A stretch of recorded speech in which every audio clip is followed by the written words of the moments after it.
last night. The Rays and Red Sox battled back and forth at Fenway until Mike Napoli stepped to the plate in the 7th inning, belting a 2-run shot, just clearing the Green Monster and leading Boston to a 7-5 victory. Today, left-hander Matt Moore goes to the hill as the Rays look to get back on the winning track.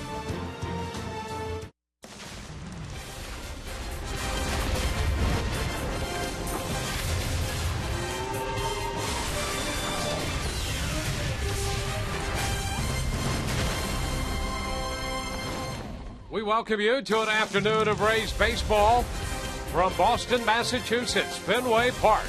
This will be the middle game of a 3-game series between the Rays and the Red Sox. Hi again, everyone. With Brian Anderson, Dwayne Stats. Great to have you with us as the Rays and the Red Sox square off here this afternoon. Tough loss for the Rays last night. The season series now even at 5 games apiece. The one bright thing about last night was Evan Longoria. 3 hits against this Boston club. Not unusual when Evan faces Boston pitching. In fact, he has 24 career home runs against this team. I mean, does it surprise you? Big games, iconic franchises, Evan Longoria seems to shine in those moments, and he has done very well this season against the Boston Red Sox. In 10 games, a .385 average, 3 home runs. He's got a 9-game hit streak going against this club, including 5 multi-hit games, and it stands to reason that he'd be swinging the bat well right now, too, because if you just go back over the last week and a half for Evan Longoria, he's got that stroke working again where you're starting to see the extra base hits. 6 extra base hits in his last 8 games, facing a franchise that he loves to face and facing a pitcher today who's been struggling. So it all sets up for a nice day for Evan Longoria and hopefully the Rays offense. Yeah, the Rays last night thought they were on their way to the 500 mark in a game that saw the lead change 3 times.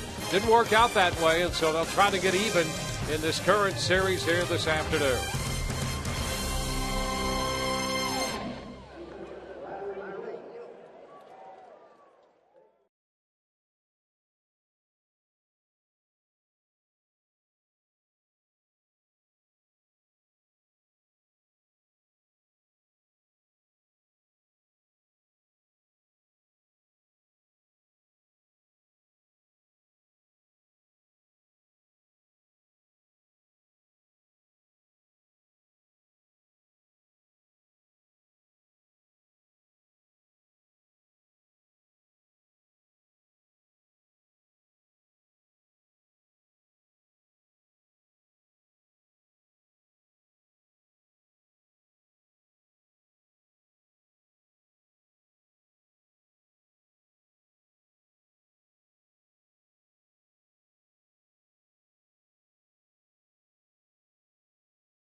Rays and the Red Sox from Fenway Park. Day baseball in Boston on this first stop of a 2-city road trip Take a quick look at the starting lineup for the Rays, presented by your Southern Ford dealers. John Jaso to lead it off again.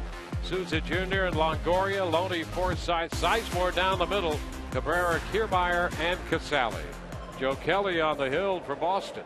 And the first pitch of this game is lined into center, and there's a base hit to start this one. John Jaso aboard after driving in 2 runs with a pinch hit last night on the very first pitch of the game, presented by Pinch-A-Penny, by the way. Jaso has a base hit. Well, it has been a tough year for Joe Kelly. He ended up getting sent down. There were the season numbers there. Sent down on June the 25th to the minor leagues. Was recalled. He's had 2 starts since then. His first outing, 5 1/3 innings, 4 earned runs against the Astros. His last time out against the White Sox, 3 1/3, 5 runs, 4 of them earned. Souza bunts and pops it up. The catcher, Hannigan, out from back of the plate to take care of that. Now the Rays being aggressive. You mentioned Jaso going after that first pitch, and then Souza Jr. immediately trying to get him into scoring position and maybe get himself a bunt hit, but he pops it up, and Hannigan's able to find it. Evan Longoria due up now against Joe Kelly. Evan at .271 for the year. That's 3 at-bats against Kelly and the hit. Pitch is low. Kelly, a little different pitcher, one would think, BA, than the Red Sox thought they were getting with St. Louis. He was a significant ground ball guy, and less so here. A heavy ground ball guy. And you know, that's the way that the Red Sox tried to reconfigure their starting rotation. When you think about Kelly, Miley, a good ground ball guy, Justin Masterson, Rick Porcello. I mean, these are the guys that they wanted to lead the way as far as the starting pitchers go and build a rotation that can keep the ball on the ground, but it has not worked out that way at all. And you're right, Kelly, you see the miles per hour. Tremendous arm. He just all too often does not get the fastball where it needs to be and without the requisite movement. Longoria now behind in the count against him.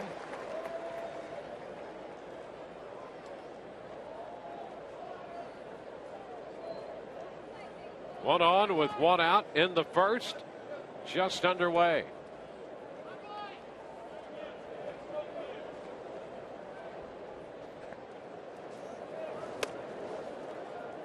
Two balls, 2 strikes.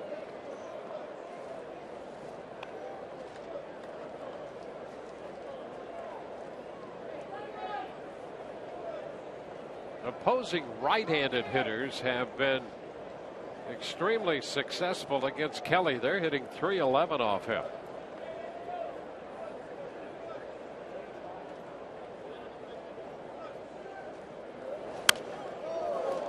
Longoria keeps the at-bat going with that foul ball out of play. Let's set this Boston Red Sox defense for you here this afternoon, brought to you by BMW.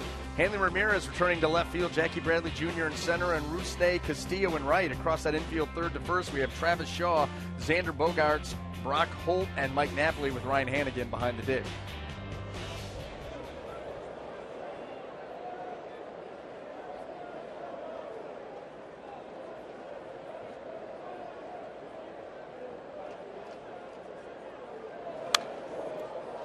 Again, a foul ball. Well, you see where Joe Kelly sets himself up on the rubber. He's on the far first base side. You'll see a lot of pitchers go that extreme way. For a right-hander, it's easier for him to get to the outside corner against right-handed hitters. And against left-handed hitters, it allows him with that arm side movement, sink, run to try to get that ball away. And a cut to miss. He strikes out Longoria. We've seen some sharp sliders here early on from Joe Kelly, and that was a pretty good one there. He'll throw that pitch low to mid-80s, and good movement down and away. And you're right, we've seen quite a few of those. He has been heavy with the fastball, normally speaking. But he has broken that slider out prominently here in the first. especially to Longoria. Well, the one guy that you're worried about in this lineup right now. He's hit well against your team, and he's been swinging the bat well lately. You know, you remember that Joe Kelly start against the Rays where he was seemingly in control. 5 innings, had a 5-1 lead going into the bottom of the 6th, and then I think he threw 10 pitches that inning. He was a completely different pitcher. Four strikes. He threw 4 strikes in the bottom of the 6th. They were all base hits, and all would come around to score. So we've seen him very, very good, and we've seen him lose it in a hurry too.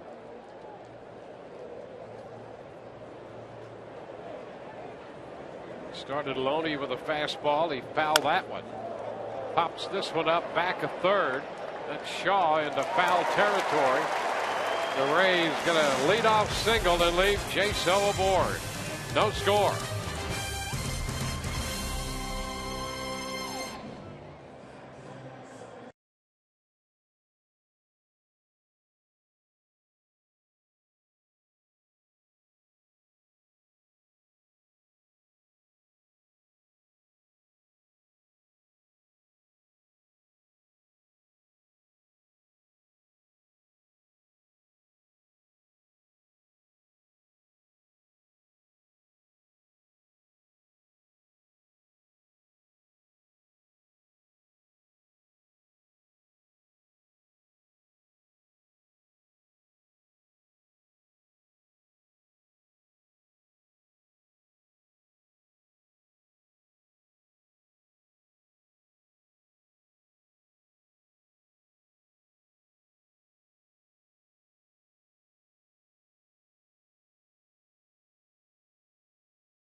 Here at Fenway Park today.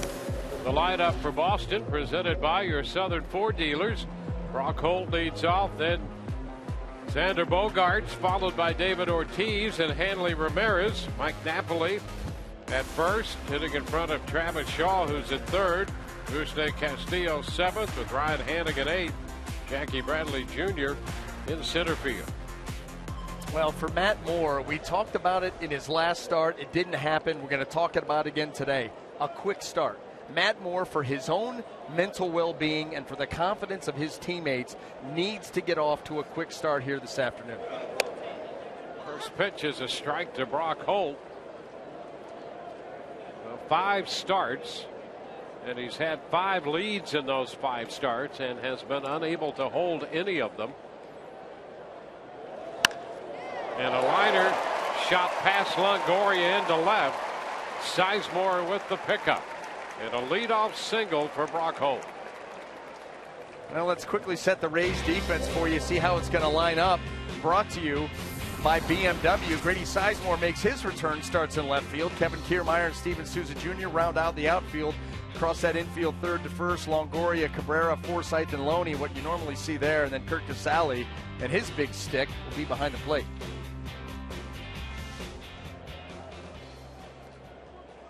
And there's Sizemore, has rejoined the club today.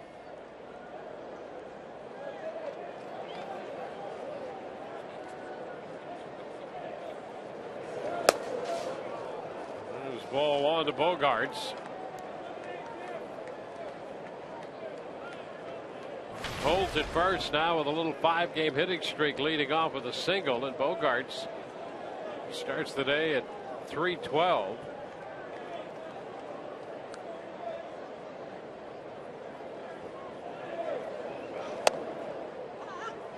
One and one.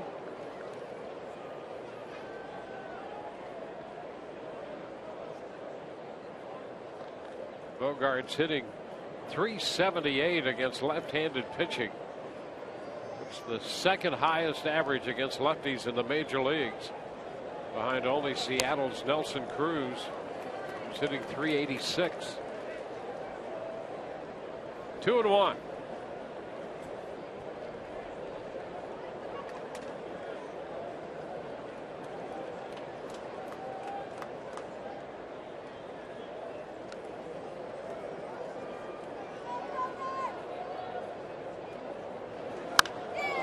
Down the left side, foul. Well hit, but booking out of play, and the count is 2-2. The cold, hard facts today brought to you by Clean, Crisp Coors Light. Not only is Bogart swinging a good bat, but when you look at the rankings for him among American League shortstops, the offensive shortstop, you're looking at him. First in hits, doubles, RBIs, total bases, and slugging percentage. A clean sweep. Really, really coming into his own this year.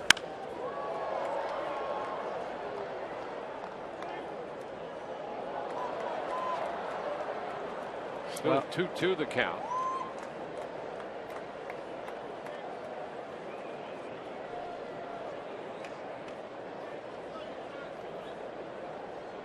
Holt open with a base hit to left.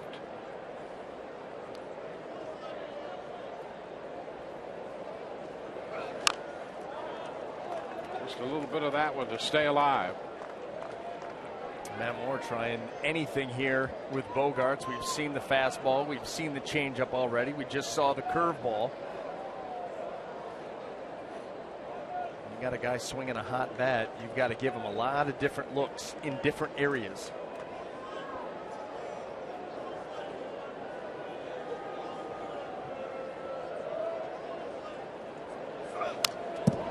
Well, he fouls that one back. Bogarts fouling the fastball. Well, a couple of things the Rays looking for out of Moore, and one is the continued increased velocity. That pitch was 93, and the other one is command.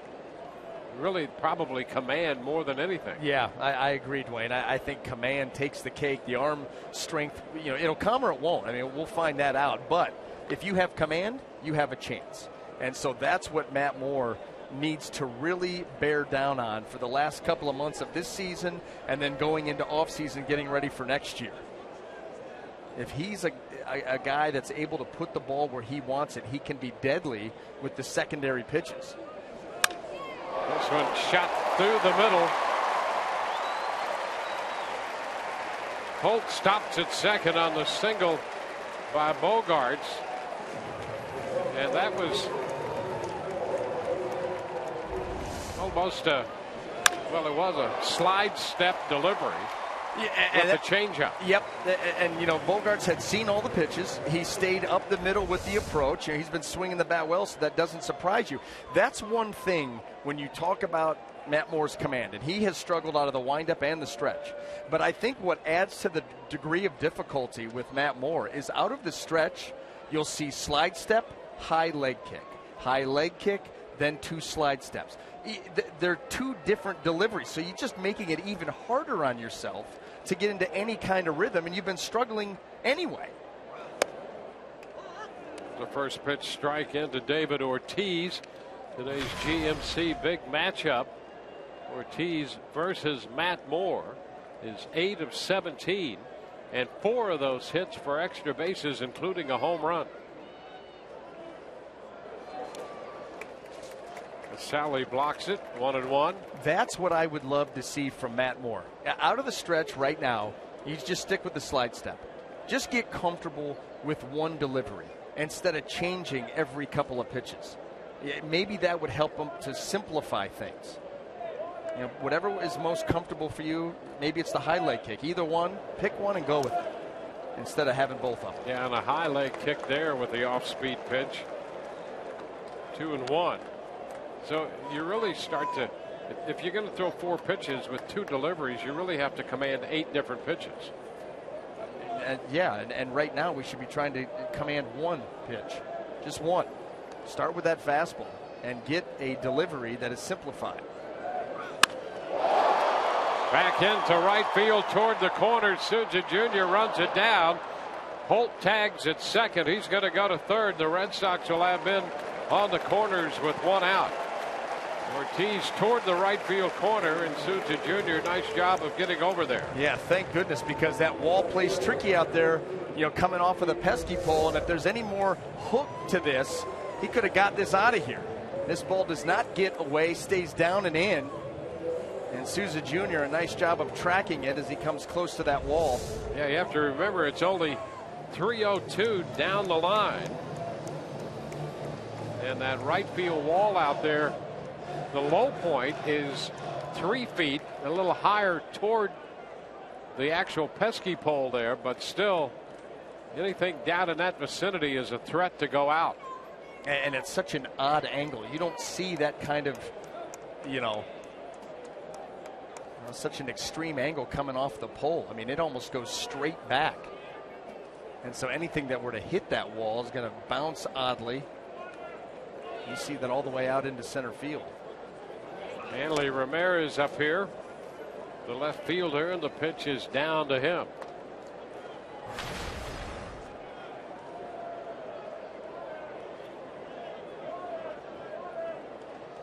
Well, Hanley Ramirez, that batting average down about 30 points. The on-base percentage down close to 60. He's done well in the home run department. 19 home runs, been powerful, but the other numbers lacking. Liner into center. Here comes Kiermaier making the catch. A tag at third, and Holt's going to score. The Red Sox take a 1-0 lead. Kiermaier attacking that line drive, making the catch, and then the roll out there in center. And a sacrifice line drive, as it turns out. This ball was absolutely smoked by Hanley Ramirez. You see Kiermaier aggressively coming in, makes a nice catch, but as soon as he goes into that barrel roll, that's going to allow Brock Holt to tag up and score easily. Nice play nonetheless. There's Mike Napoli.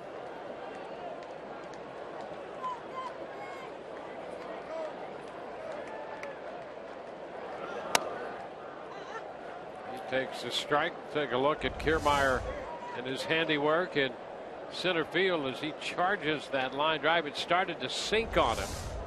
That can't be real comfortable to charge a line drive that was hit that hard.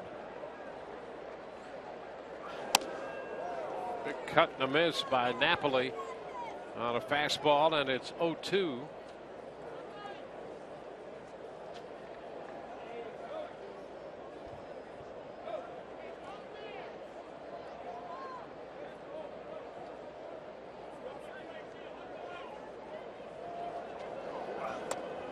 And there is strike 3 called.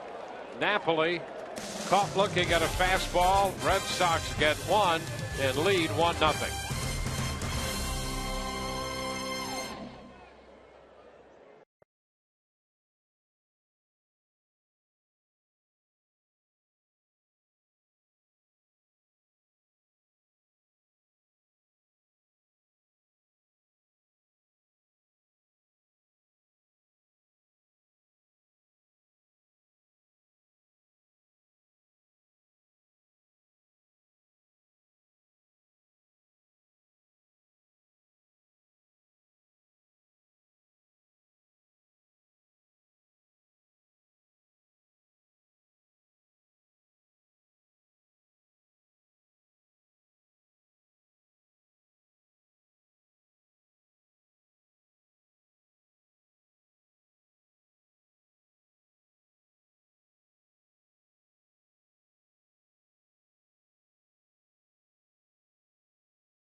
Brought to you by Toyota.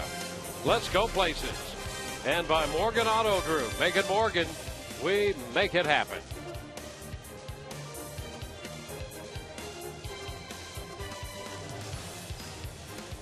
Here at Fenway Park, Logan Forsythe will begin the second inning. The pitch is low and away. Forsythe with 11 home runs.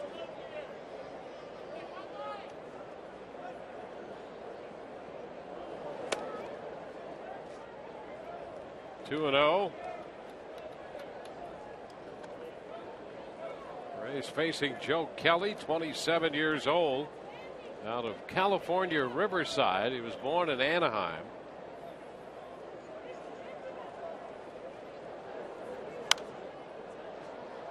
Two balls and a strike.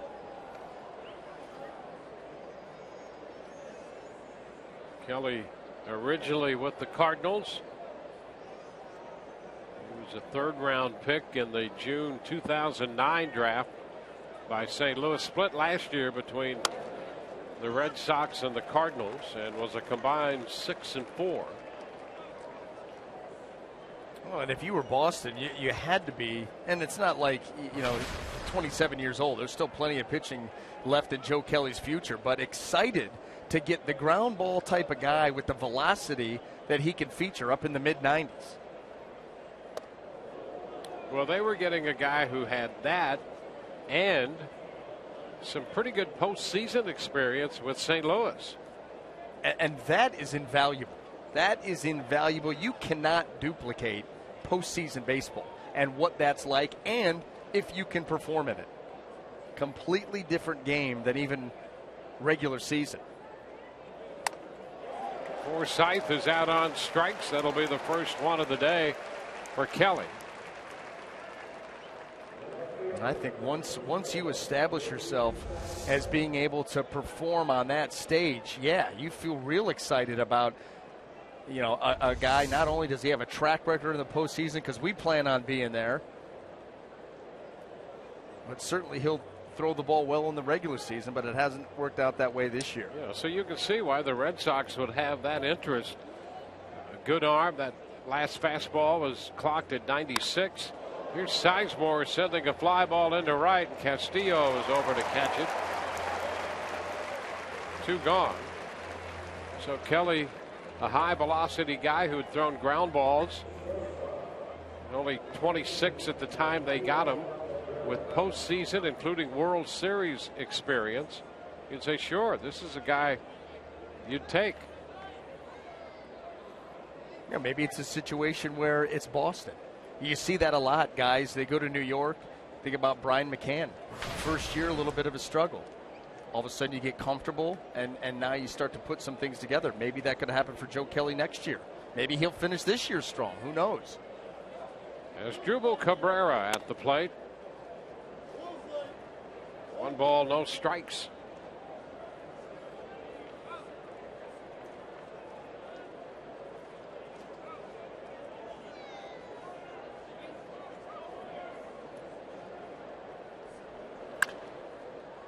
On the ground to the right side, into the shift for Holt. 3 up, 3 down. 1-0 Boston.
July 22nd, 2013. Matt Moore tossing his first and only complete game shutout, allowing just 2 hits when the Rays defeated the Red Sox 3-0 here at Fenway.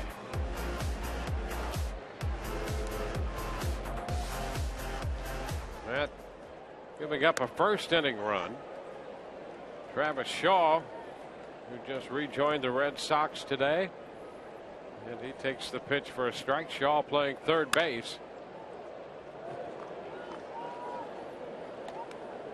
Take a look at the pitching line for Matt Moore on that July 22nd, 2013 game. 4 strikeouts, just the walk. About as good as you can do it, especially here.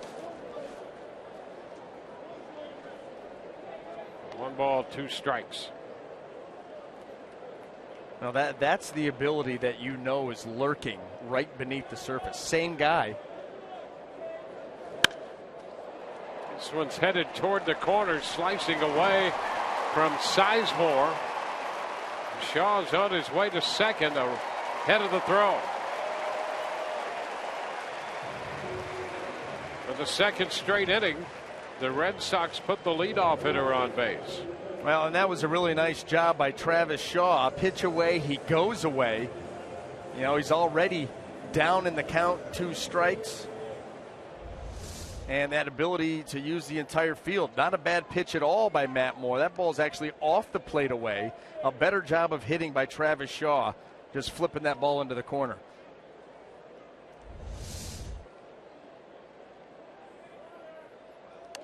Thursday, Castillo looks at the first pitch, a strike on a fastball.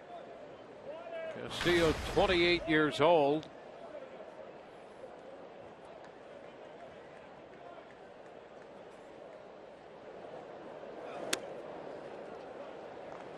One and one. Well, and another guy with high expectations for the Red Sox. Yeah. Put a lot of money into Castillo. Yeah, over $70 million on a 7-year deal.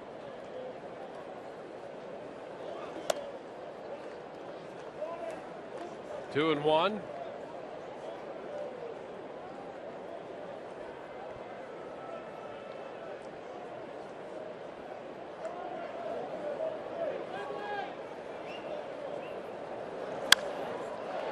Punches it into right toward the line. Shaw's going to score. Castillo heads to second, and he's in there with a double. And the Red Sox lead 2-0.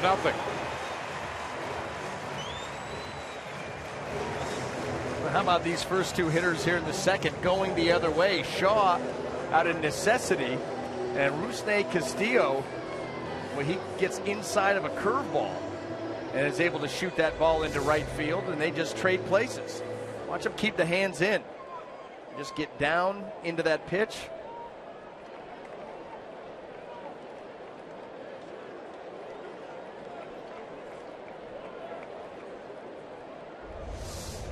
Red Sox with a run in the first, already another run in the second inning. Here's Ryan Hannigan. Jumps on the first one. A fastball and pulls it foul. Strike 1. Hannigan hit that ball hard.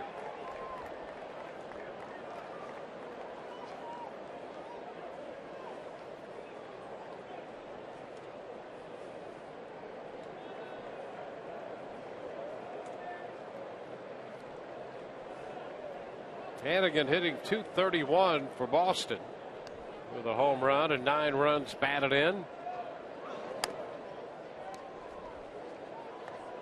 1 ball, 1 strike.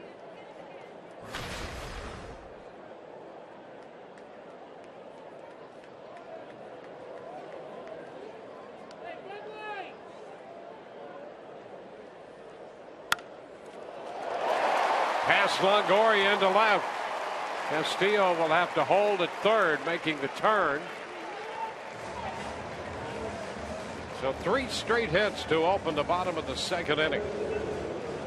Well, Ryan Hannigan had a first good swing where he hammered that ball foul. And right now, the Red Sox hitter is just not being fooled. Able to get extension there. He hits this ball hard enough. He gets it by a diving Longoria. Castillo actually had to hold up on that, thinking Evan maybe could make that play, so he's only able to get to third, but there's still nobody out.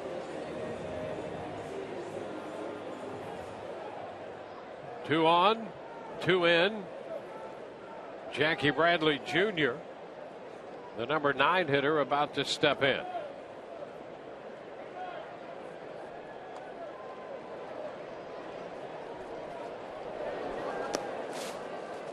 He's short on the bat, takes the pitch for a ball.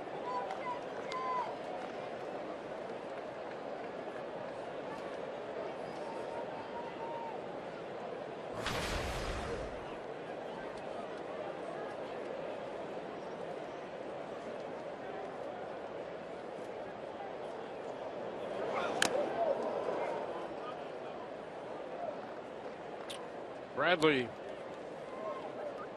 with 40 at bats here this year for the Red Sox. A highly touted young outfielder who's hitting over 300 at AAA Pawtucket, and he's really in the last 2 years plus done about all he can do at the AAA level, trying to break through and stay in the major leagues. Shortens and takes the pitch for a ball. It's 2-1.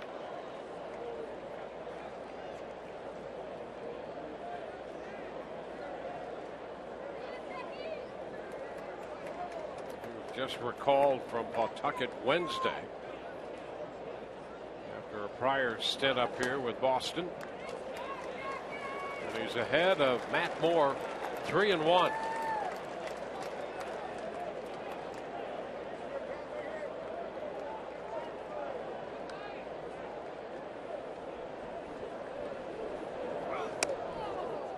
That's ball 4 inside. The bases are loaded.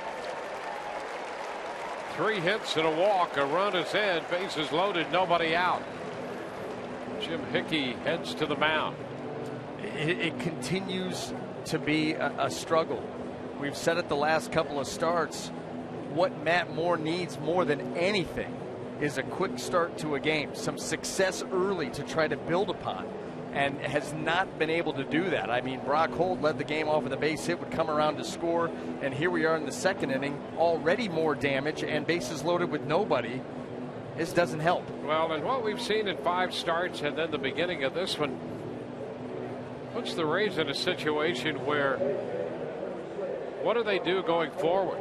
They would have the option of Matt Moore going to the minor leagues to pitch there toward getting better and finding the command that he needs, or they could continue the process here.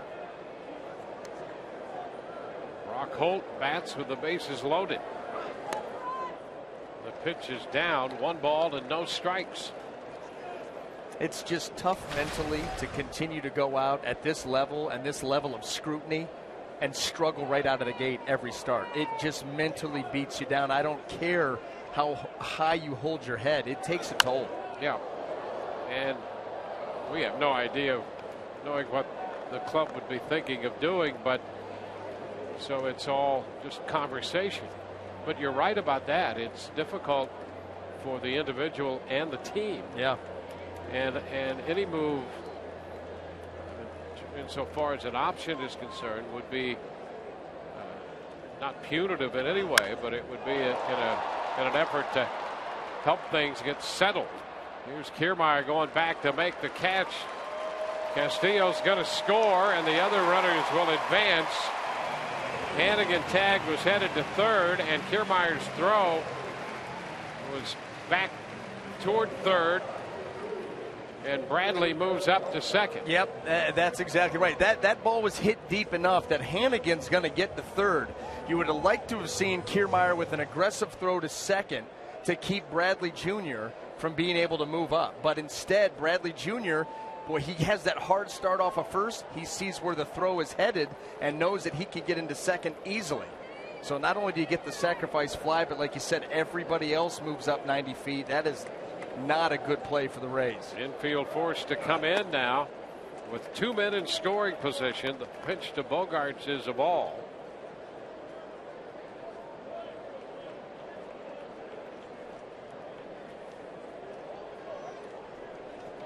Bogarts, who's been so very good with men in scoring position. 2 men out there now. Fly ball into right. Suja Jr. going back, and that ball is going to be off the low wall. Kiermaier is going to have to play the carom. 2 runs will score. Bogarts at second, and it's 5-0 Boston.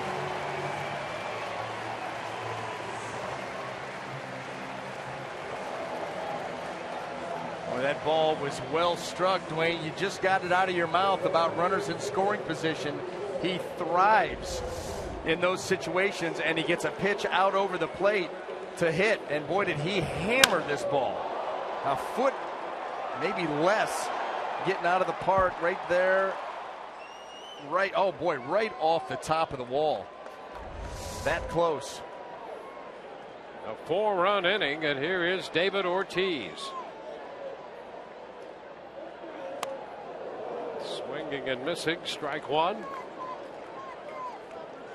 And I think that, you know, the talk of what to do here with Matt Moore has had to have been discussed.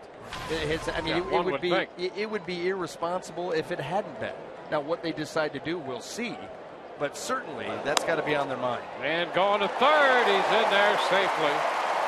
So Bogarts takes advantage of this inning and steals third. Yeah, and this speaks to where Matt Moore's head is. Not paying any attention to Xander Bogaerts. It's probably spinning right now is what's transpired in this inning. And Bogaerts gets a running, walking lead, a moving lead, and Matt Moore never looks back, and he steals it easily.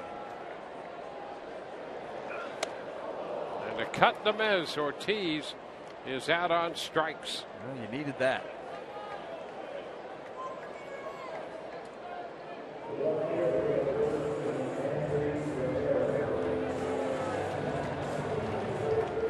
Two outs.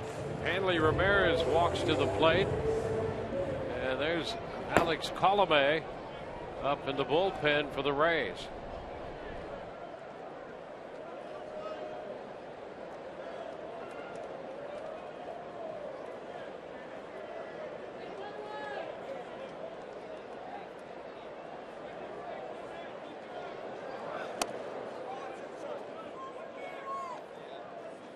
Want to know the count?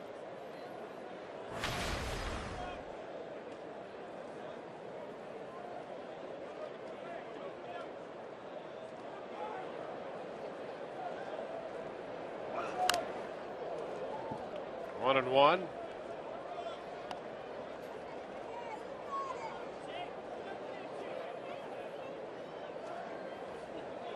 Bogarts down at third.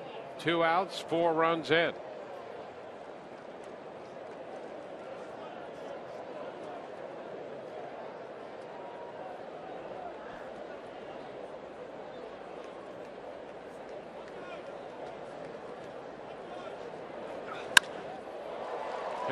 Hard on the ground, and Cabrera makes the play. 8 men come to the plate. 4 runs score through 2.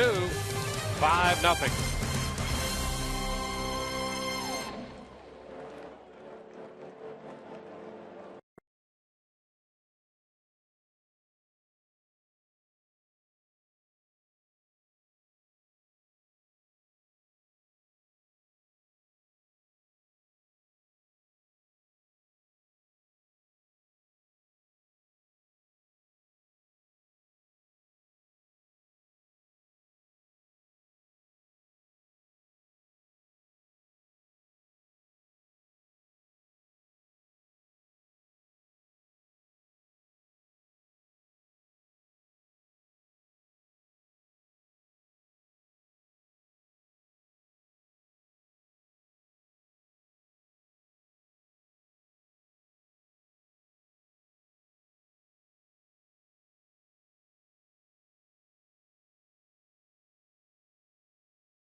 Strongest fan photo. Use hashtag #SSDataStrongFan. And you just might see yourself in an upcoming broadcast brought to you by T-Mobile.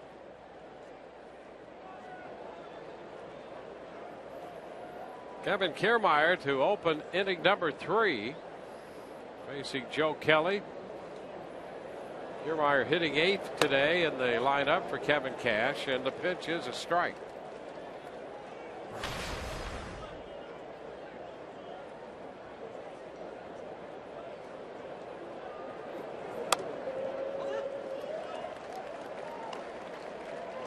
Oh, 2.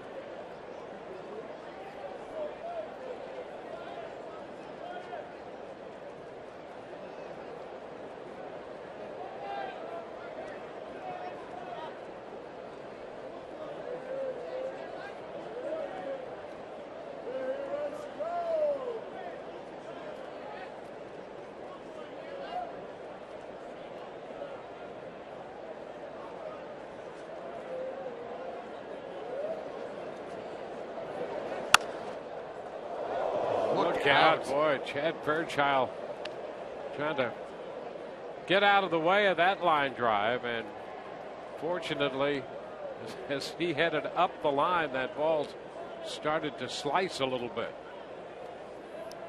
It had to seem as if it were chasing him. Tracking you. Looks like that foul ball that got Rocco Baldelli the other day. There was just no getting away from that. He said it seemed as if it had a laser beam right on it. Yeah, that got him good too. That ball dropped straight down. Kiermaier pops it up, and Bogart's out there in short center from shortstop. So that is out number 1. Kurt Casale's due up. And let's hear from Todd Callis. Todd? Well, Dwayne, with Kurt Casale batting, we've seen a little shift in the catching position lately. After Rene Rivera started 70 of the first 98 games, now Casale has started 6 of the last 7. And the day he didn't start at catcher was when he was a DH. Before the game, Kevin Cash said this young guy is going to get a chance to play on a regular basis. So we've seen a little bit of a shift lately with roles with Casale and Rivera, guys. Well, Casale takes the pitch for a strike. Interesting. You know, Rivera's so good behind the plate with some pop, but not the high average. And suddenly Casale's power emerging. And on the catching end of things, Casale's done a nice job. Yeah, I mean, they work at it all the time. I mean, Rene Rivera sets a great example. Jamie Nelson, you know, working with these guys on catching technique, blocking. They go out there early, and you can see that Kurt Casale, through his work, he's put the time in. 1 ball, 2 strikes.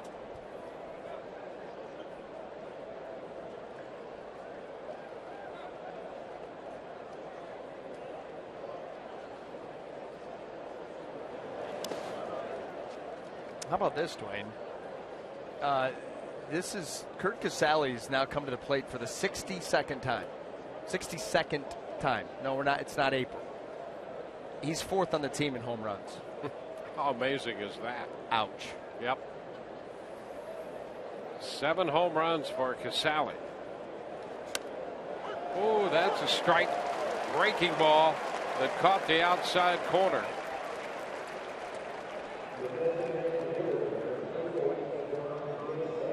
Well, we've seen a number of sliders from Joe Kelly. How about this? The curve slows it down 77 miles an hour and spots it up right on the corner. And you see that up-down spin. John Jaso takes a fastball for a strike.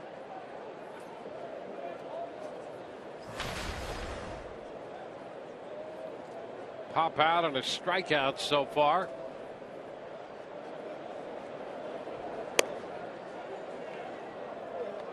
One and one.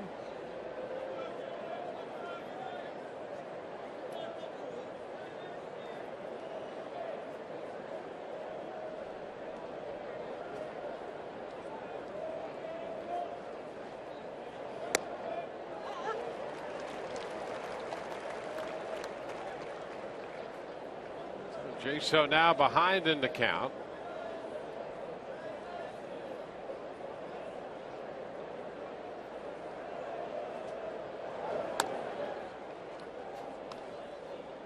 Two and two.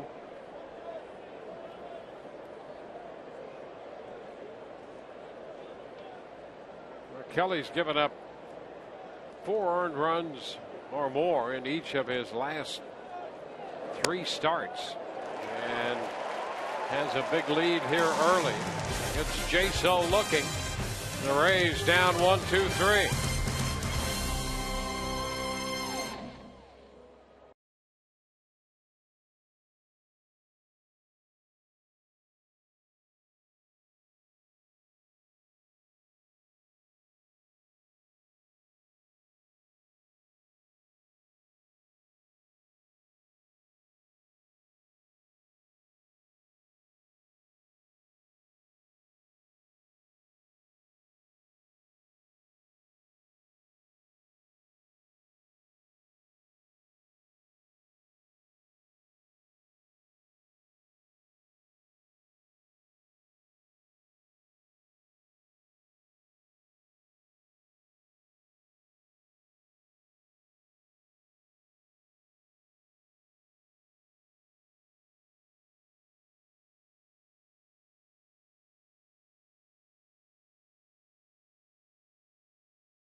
To the bottom of the third.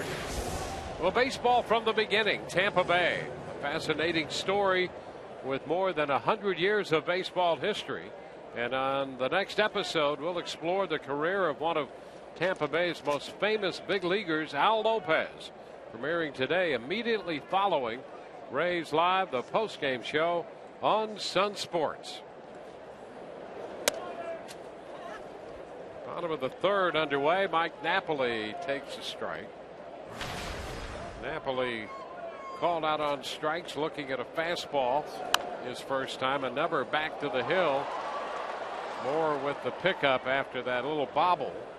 And Napoli is the first out.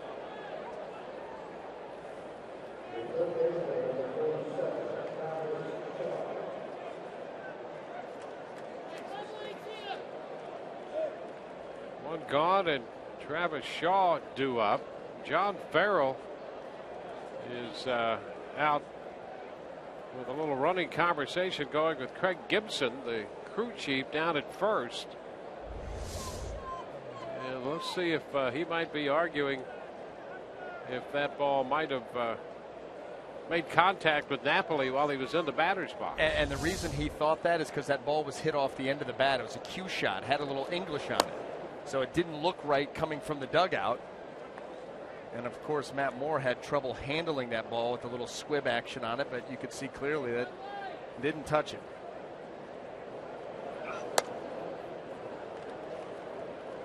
Two 2-0. Shaw opened the 4-run second with a double. And pulls this one deep to right.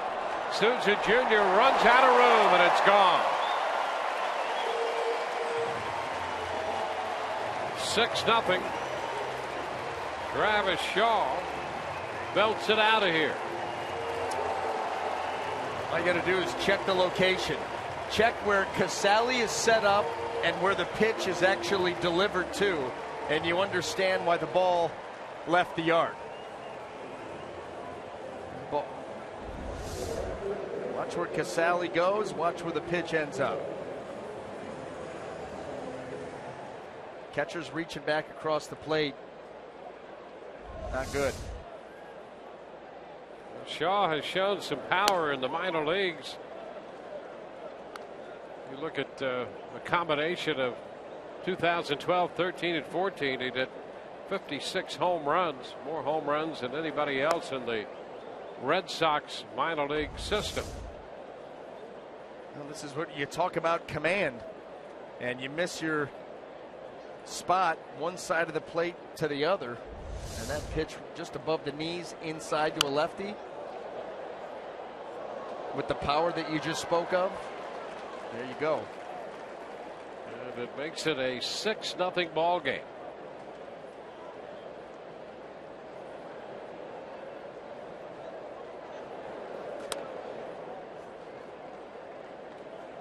Now 2-2.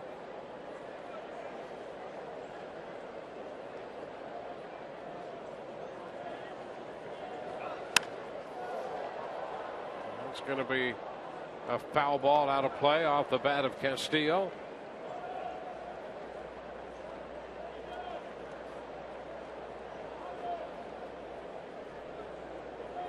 Travis Shaw connecting for the home run.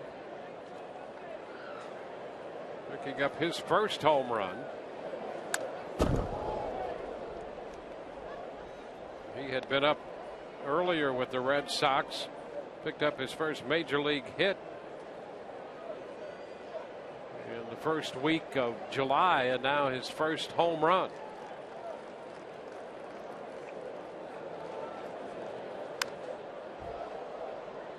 Count still 2-2 to Castillo.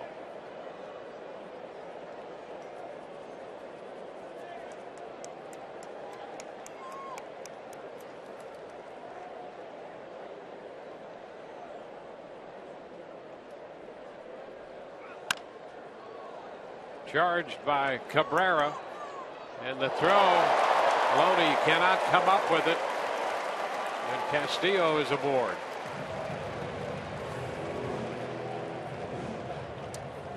Well, the sloppy play from the Rays continues. This is a nice pickup here by Asdrubal Cabrera, now looking for a little help from James Loney on the low throw, and we see James Loney make that play time and again. This time off the heel of the glove, the palm of the hand. Another Boston base runner. Well, actually right off his wrist. So that's going to go as an infield hit, the 8th hit for Boston. And it's Ryan Hannigan. There's a strike.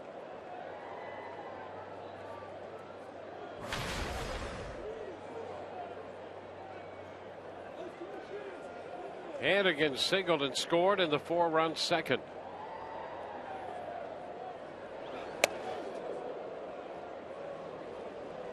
One and one. That was a fastball down around his feet.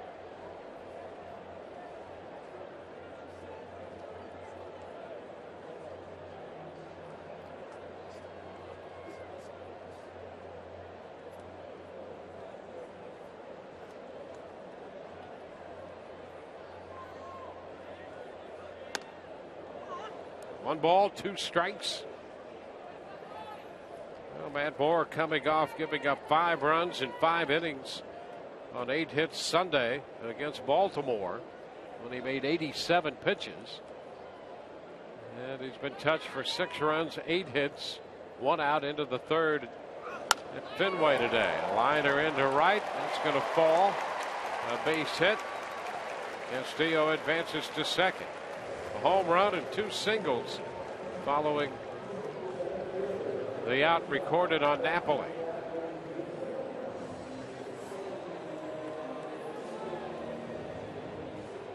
So Moore 63 pitches, and Alex Colomé, who was up earlier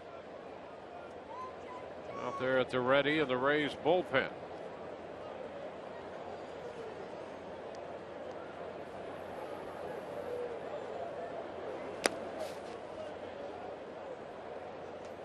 Ball, no strikes.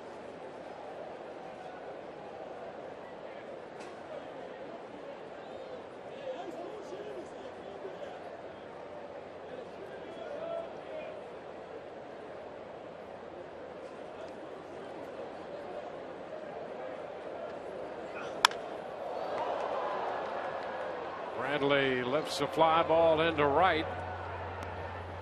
Castillo tags after the catch, goes to third. And with 2 outs, the Red Sox again will have men on the corners.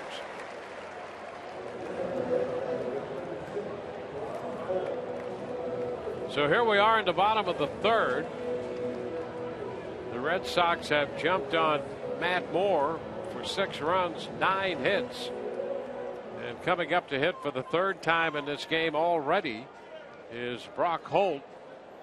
This will be his 3rd plate appearance, officially 1 for 1. When he singled to begin the first and scored, then he drove in a run in the 2nd inning with a sacrifice fly.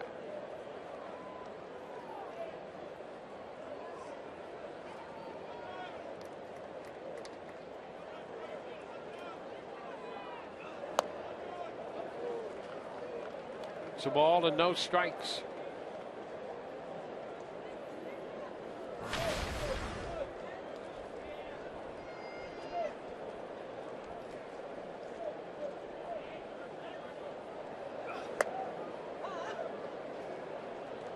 A 1-1 count. Right now, this Boston offense, not one that you want to give extra outs to. The Rays did that last night too many times. You don't want to have your command off right now, as Matt Moore has had that problem today. I mean, this is a team it's scored coming into today 40 runs in its last 6 games, now 46 runs in 6+. So they're getting it together offensively. They put themselves in such a hole on the season that they still bring it up the rear in the East.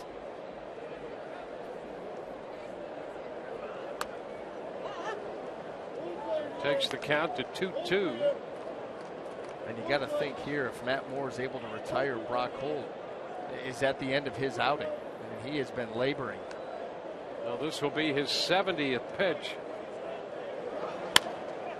And it's hit on the ground, a fair ball handled by Loney at first to retire the Red Sox. They get a run on the Shaw home run.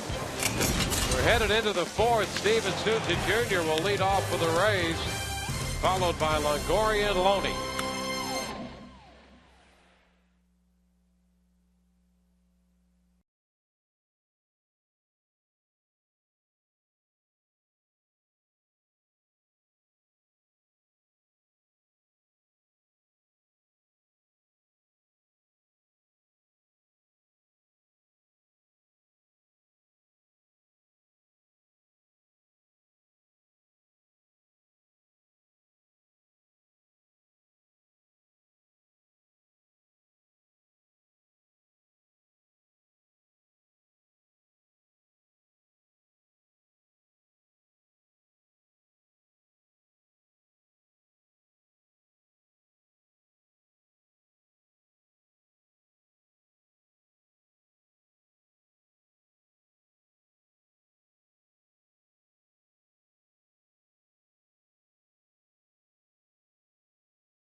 Fenway Park at Boston in this game today and all season.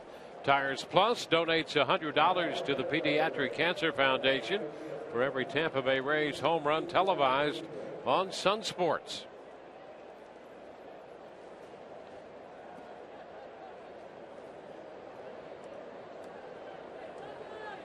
We're headed into the 4th inning. Steven Souza Jr. leads off against Joe Kelly. 1 strike, Souza Jr., then Longoria and Loney. Souza tried to bunt and fouled out to the catcher, Ryan Hannigan, in the first. Well, I think as of right now, the bunt should be out of the playbook and swing away. You got a lot of ground to make up. But you know what? With Joe Kelly on the mound, the Rays have been there before against him and come back. Yeah, that start he made against the Rays at Tropicana Field, interesting in that he didn't give up much at all. He gave up a run on a home run to Steven Souza Jr. in the first inning of that one, and then just settled in, and for 5 innings was very, very good. That's a liner and a base hit the other way into right for Souza Jr. The Rays have their second hit of the game. And the Rays managed to get to him in the 6th. And the Rays went on to win that one 7-5. And when he came out for the 6th inning, it was a pitcher we didn't recognize. You're like, who jumped into Joe Kelly's uniform? He just lost all command. Everything. And like I said, the handful of strikes he threw, every single one of them was hit for a base hit. 4 strikes, 4 base hits. Evan Longoria, 1-0. He gave up 5 runs in 5+ innings. Had 7 strikeouts, walked only 1, hit a man, and gave up the home run to Steven Souza Jr.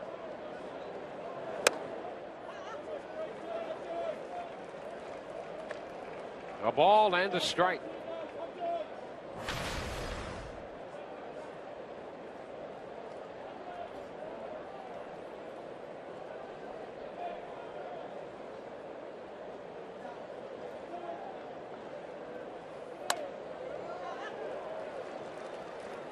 Two and one.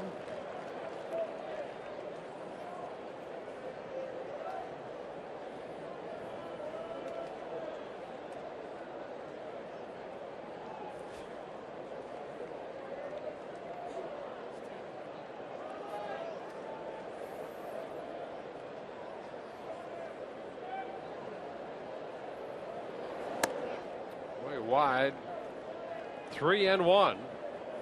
And Hannigan's going to go have a visit with Kelly. Hannigan was behind the plate in that game at the Trop that we were talking about. So he's well aware. And I think there, you know, in a 1-2 count, that pitch, and Hannigan kind of looked at him like, what was that? Number one, that may not have been what he called. Number two, you know, you've got to sell that pitch better than that, not let this team start to feel like they can make a comeback. It's 2-2 right now. The way Longoria swings the bat against the Red Sox, put something together here, and all you want to do is just start to chip away. That starts with base runners, and you've got one out there with nobody out right now. 3-2, snap throw down to first. Souza Jr.'s back in.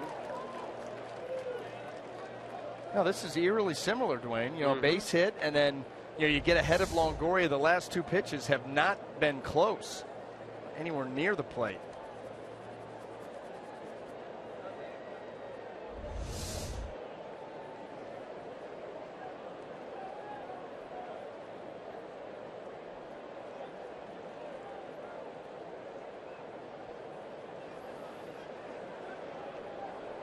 Three-two, and there's ball 4. Aiming. With a breaking ball. Aiming. Yeah. I mean, you got a 6-run lead.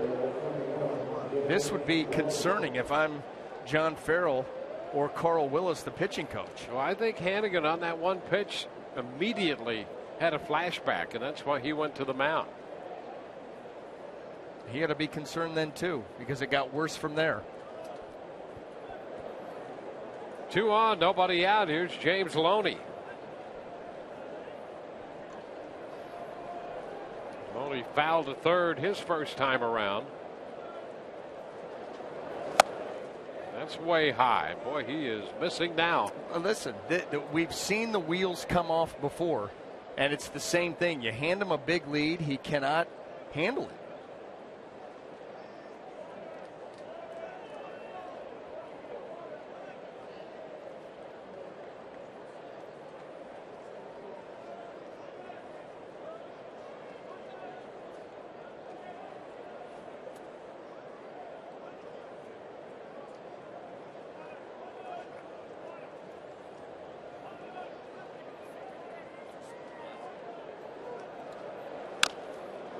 tap foul off his foot.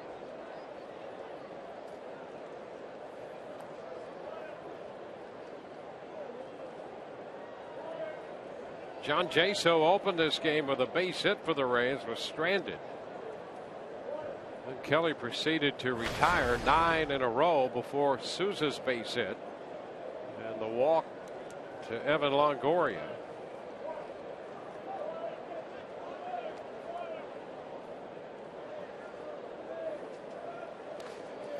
Into the dirt, blocked by Hannigan.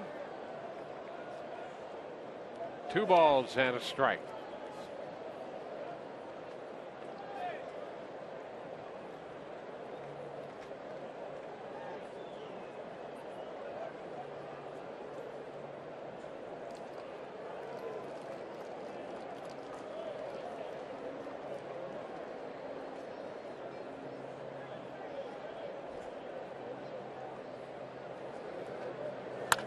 Line drive, and that's a base hit into right.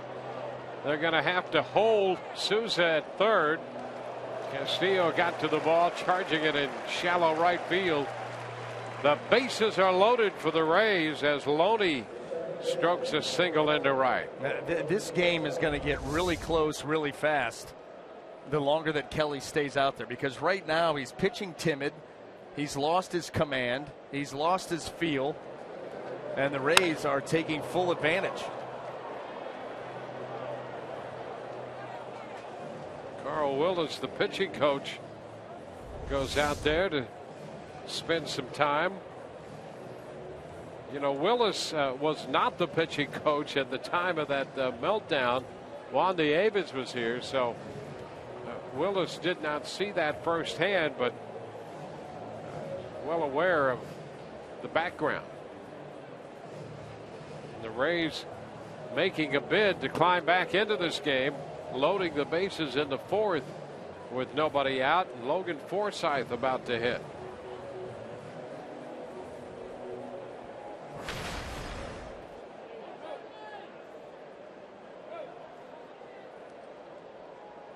Logan went to 3-2 in the 2nd, and Kelly finally got him on a fastball at 96, struck him out swinging. Well, you get the bases loaded here in one swing of the bat. Puts a lot of offense on the board in a hurry. And he fouls it back on a fastball at 96. Strike 1. I think that's the message probably that Carl Willis sent to Joe Kelly. I mean, let's go. You've got a 6-run lead. Pitch aggressive. Go out there. Let's lead with that fastball. Get ahead of some hitters. And then go to work. But it's been a lot of the breaking stuff. James Loney with the changeup.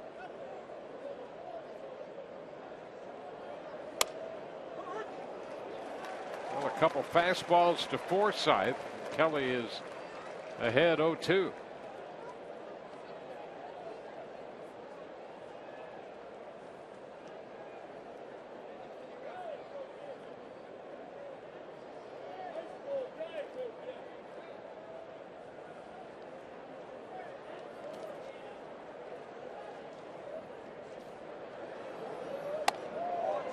Upstairs. 1 ball, 2 strikes.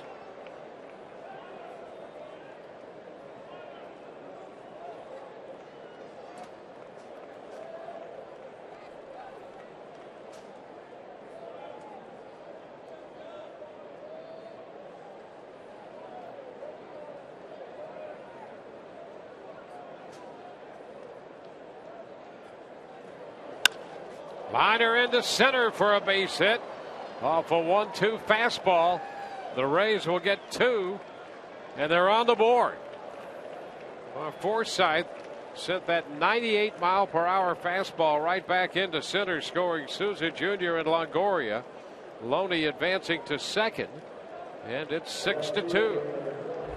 Well, that's going to buoy the spirits of the Rays. Hey, they've come back here. After falling down 6-0, they could have just mailed it in, but knowing that Joe Kelly is prone to this, they've already done it to him once. So that's what, you know, that's the message on the bench. Guys who've been here before against the same guy. And guess what? They're making their move right now. Grady Sizemore, nobody out, 2 men on. Up and away.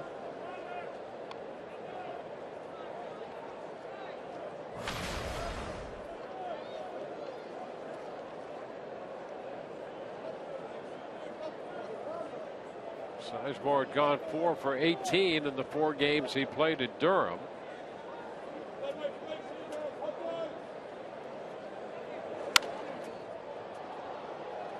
One ball, 1 strike. This is his 14th start with the Rays. He was with the Rays not quite a month, from the end of June till the 3rd week into July, and made 13 starts. 7 of those were as the DH. He's in left field today.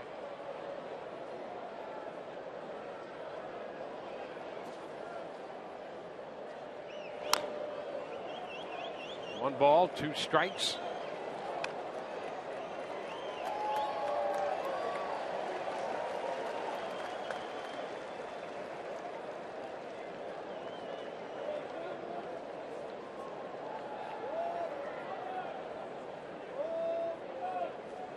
Loney on second, Forsythe at first.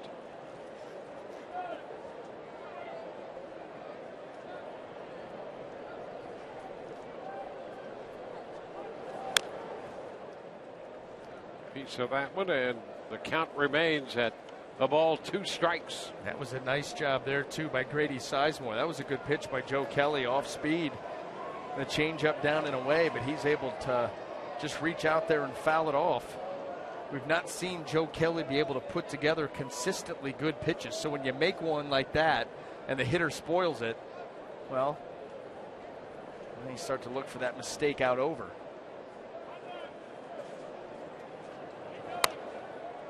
Fastball taken for ball 2.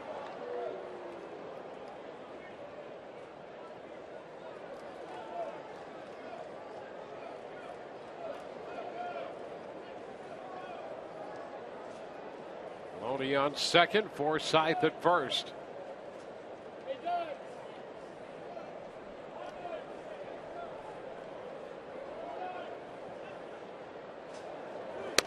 And that's strike 3 call. Got him looking on the fastball for the first out. Well, 97 miles an hour and in a really, really difficult spot. That may have been off the plate too, but close enough. You got to try something.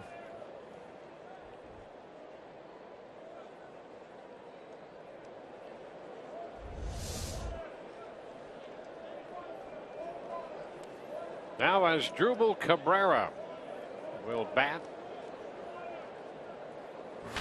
Cabrera on twice last night.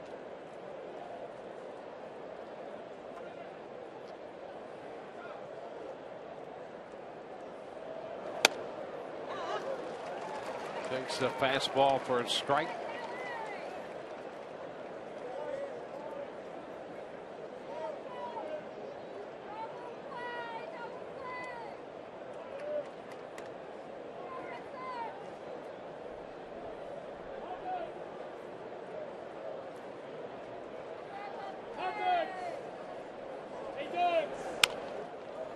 Down to first, off the mid of Napoli. Covering at first is Kelly, as Holt was there to make the pickup. The runners advance to second and third. Cabrera's the second out at first base. Well, for a moment there, it looked like a ball was going to be able to be snagged here by Napoli. This ball close to the ground, got a chance to make a catch. You see Forsythe kind of doubling back, thinking that that was going to happen, but instead it squirts under the glove, and Brock Holt's got to clean it up. And that's why you always cover first base, and you never assume. Joe Kelly's assuming that play's going to be made. He's not there, and the Rays would have had the bases loaded. There's Kevin Kiermaier, a couple of men in scoring position.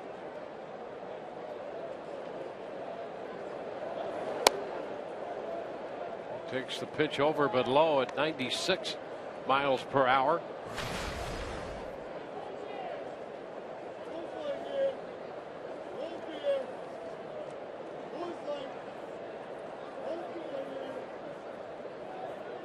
Red Sox built a 6-0 lead. It's now 6-2.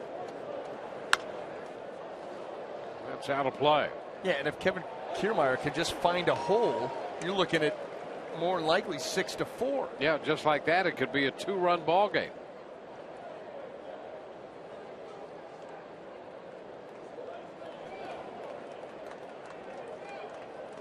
Loney down at third.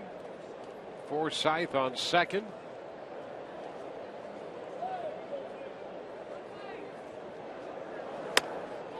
That's strike two.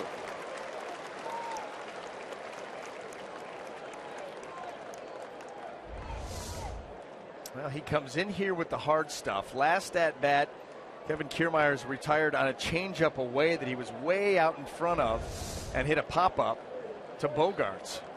So after the hard stuff in, do they go back and try to end it the same way? Chop right side, glove by Holt. The toss to Napoli. So the Rays do get on the board with two. They also lead to trail 6-2.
Is brought to you by Geico. 15 minutes could save you 15% or more on car insurance. By Grow Financial. Don't go through life, grow through life. And by Checkers. Mix and match our famous Big Buford and Big Chicken Deluxe. Get two for $5. In the hub city, Boston, Massachusetts, we move into the bottom of the fourth.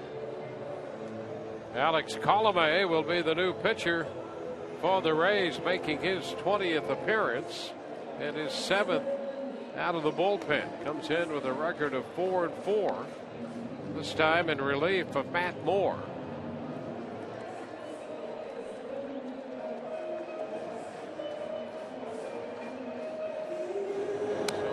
Faced 19 hitters, gave up 6 runs, 9 hits, and a walk, a home run, a couple strikeouts.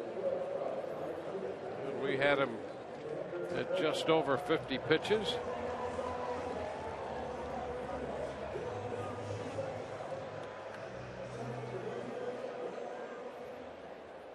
So Colomé's on, and he'll face Xander Bogaerts.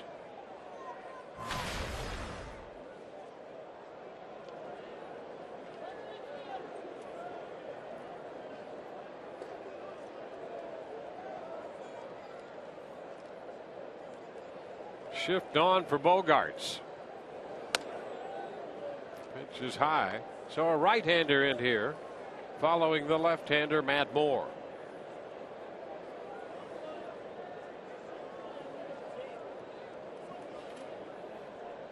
Colomé worked 3 innings Sunday against Baltimore. Gave up 2 hits, no runs, didn't walk anybody, and struck out 4 in that outing. 1-1. Boy, a big step forward for Xander Bogaerts this year. 2 for 2 in this game. He came into the game hitting .312 up to .316. That after hitting .240 last year.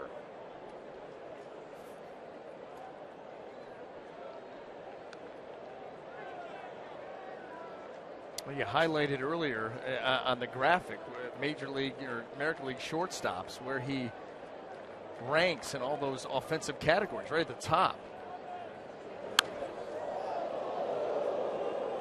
The ball, 2 strikes. You're kind of waiting for that breakout year. Was an all-star. That's going to certainly help your confidence.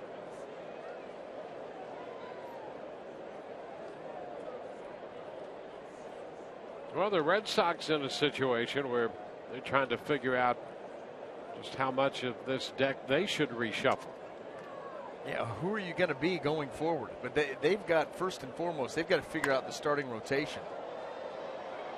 And that was an area that needed an upgrade after last year and after the people that were traded away.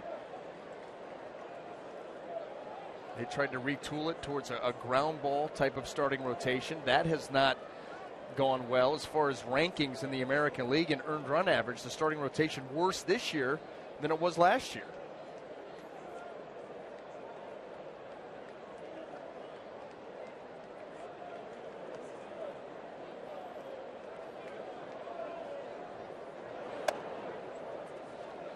Colomé misses upstairs, 2-2. The standings in the American League East, finding New York up by 6 over both Baltimore and Toronto. The Rays now running 4th, 8 back, and 2 behind the Orioles and the Blue Jays. Red Sox 13 out. And Bogaerts is out on strikes with Casale completing the strikeout to put out Deloney.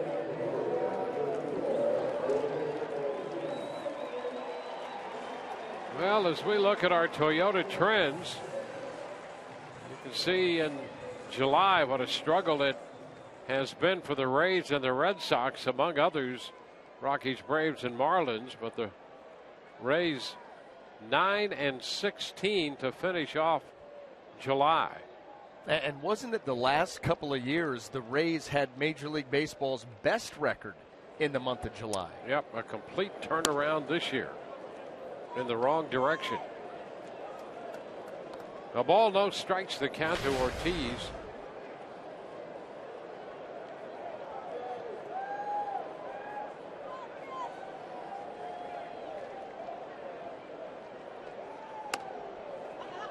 That's a strike. Rays have lost some tough games. Last night, one of them, 53rd time, the Rays starter had allowed 1 earned run or no earned runs, and the 18th time the Rays had lost that game.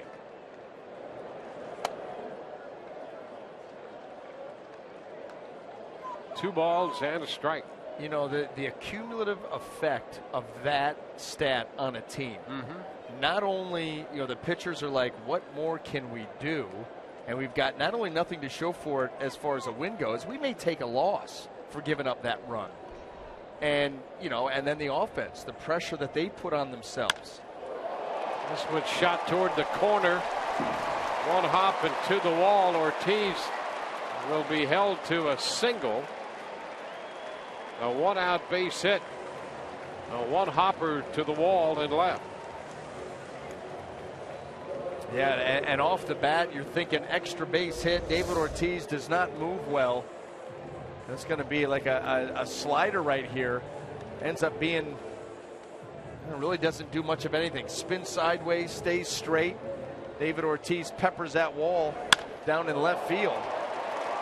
And he's thinking about getting to second base, but he just does not have the foot speed to be able to do it. And so you hold him to a single, you'll take that.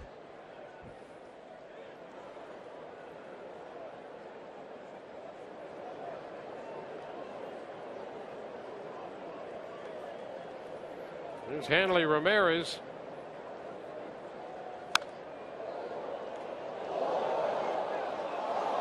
Strike the count to Ramirez.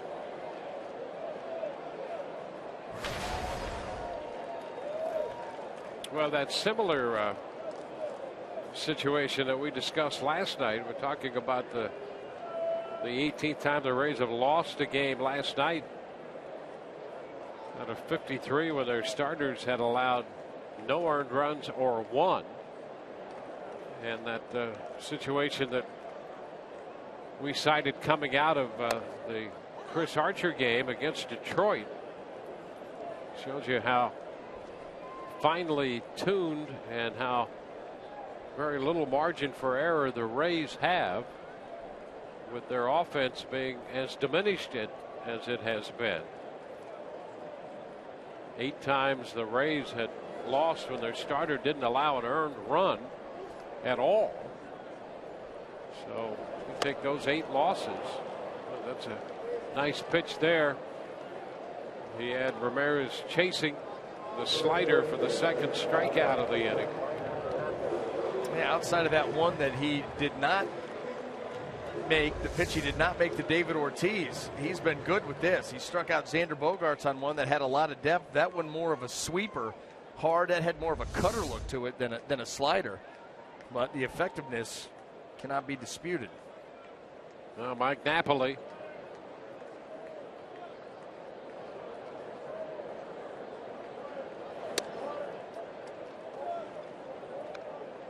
One ball, no strikes.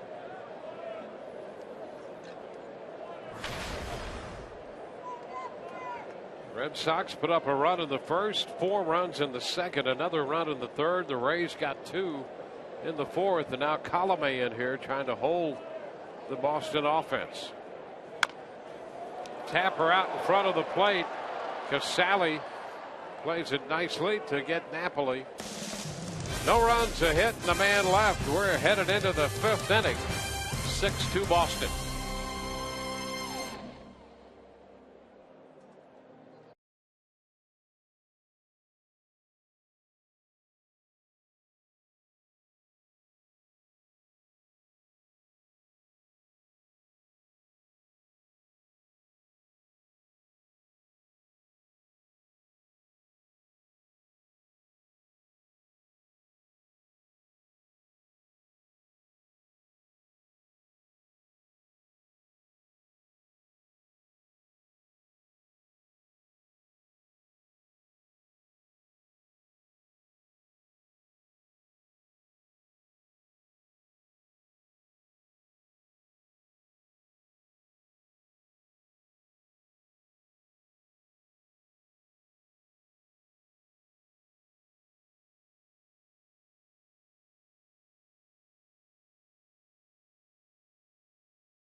Here for this series in Boston. You can transform your outfit with a Rays fedora. If those are out already, I'm sure they would have had some of those in the stands today. Come down to the Trop August the 8th, Saturday. Rays take on the Mets and receive a Rays fedora while you're at it. For tickets and more info, call 888-FAN-RAYS or pay a visit to RaysBaseball.com. Those are going to be fashionable items around Tropicana Field. Kurt Casale set to lead off the 5th against Joe Kelly.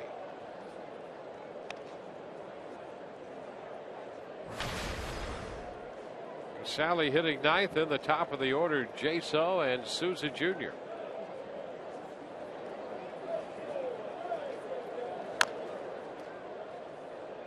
It's a ball and a strike.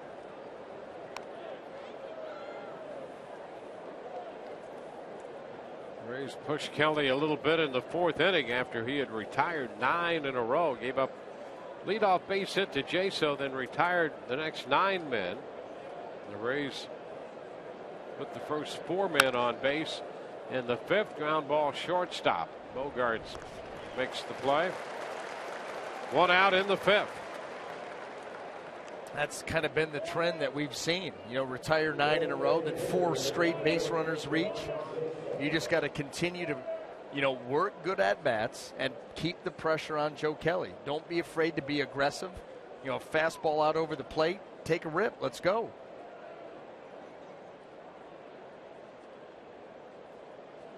Kelly's best year to date came with the Cardinals. In 2013, he was 10-5. Ground ball off the glove of Shaw, rolling into shallow center. Jaso around first, makes a big turn and decides to hang on there with a base hit. So John Jaso collects his 2nd hit of the game. Boy, a little slap job to the left side, and Travis Shaw, that third baseman, you know, he's off the bag, and he's going to try to make a play on this. And if he's not able to get it, Bogaerts was going to back him up. They were going to pinch this play, but the deflection, no chance.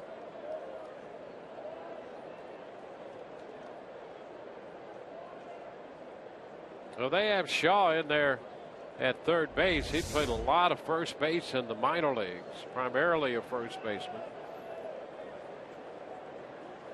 He just couldn't get to that one. Just got a piece of it, the glove on it.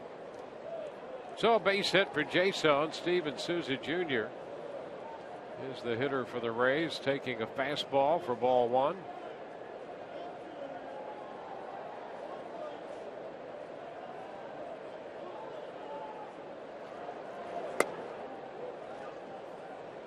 Now 2-0.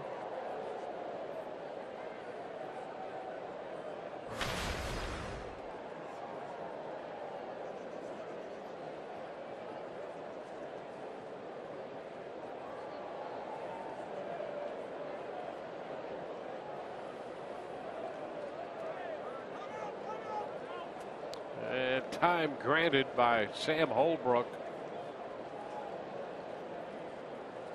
Kelly all set to make the delivery and then held on to that baseball.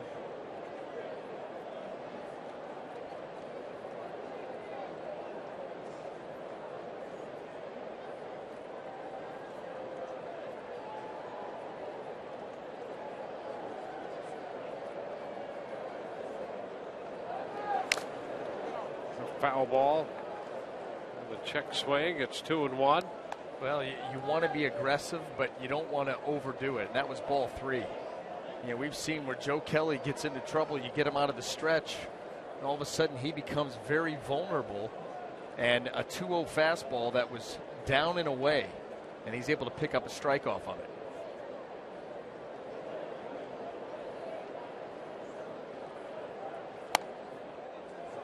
Inside now, 3-1.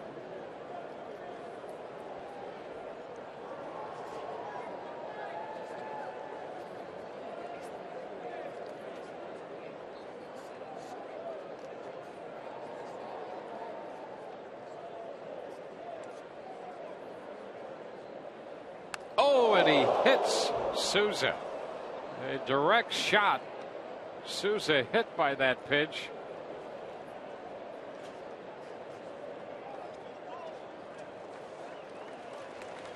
The Rays will get another man on base here. Souza tries to shake it off.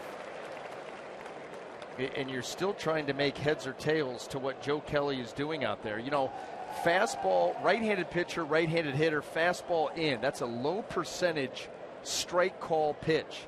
And of the 5 fastballs that he threw to Souza Jr., 4 of them were in there. He missed with the first 3 until finally he ends up drilling Souza Jr. And you hope he's all right, but the pitch selection by Joe Kelly, really not smart. And see if the Rays can take advantage. Yeah, ball right off in the back of that hand, looked like. Appeared to be the left hand. With 1 out, the Rays are going to have 2 men on base. Souza walks to first. Carl Willis walks to the mound to spend some time with his pitcher. Rays chipped away and got a couple runs in the fourth, and now have a threat in the fifth. Listen to this. Remember, it was the bottom of the hand that got hit before, where that finger kind of split and had the issue on that same hand. That looked to get the back of the hand. I mean, that thing's taken a beating. You see that right there, the knuckles.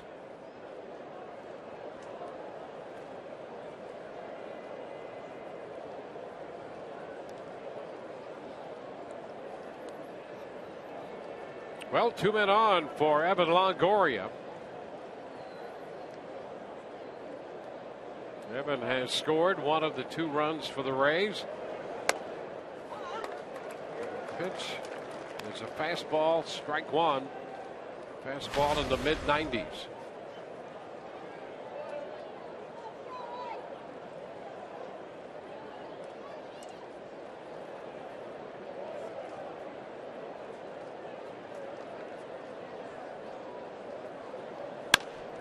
Ground ball, base hit into right field. Jaso's going to be waved around. On his way to third, Steven Souza Jr. and the Rays make it 6-3, so they've cut the deficit in half. At one point down 6-0, and now it's 6-3 with one out and men on the corners. Longoria delivering an RBI single, his 45th run batted in. Well, a fastball right down the middle, and they just continue to chip away here at Joe Kelly. And finally that Boston bullpen up and going, because when you get the feeling. Well, the Rays get the tying run to the plate right here in James Loney.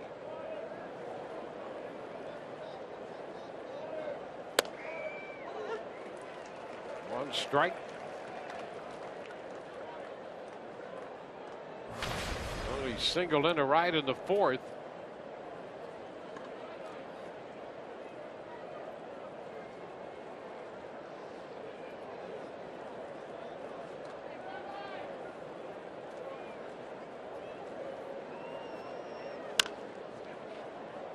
Puts him down 0-2.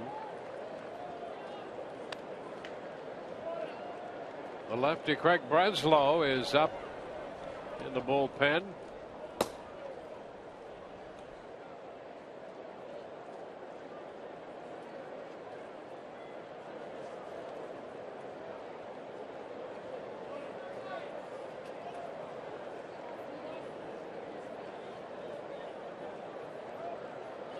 Top half of the fifth.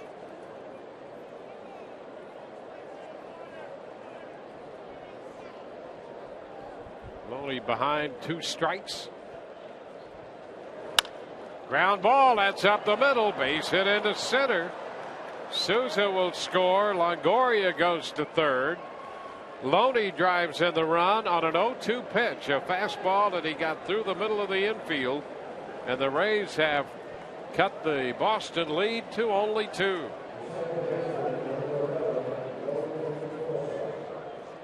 Well, you know, when you look at the game plan that Joe Kelly is trying to execute, there just really isn't a feel for anything. There's just no rhyme or reason to anything that he's doing, and the Rays are taking full advantage of it. You keep him in there for another hitter or two, and this game's going to be tied. Well, Logan Forsythe represents the go-ahead run at the plate. He drove in 2 runs with a single in the fourth. He takes the first pitch down for a ball.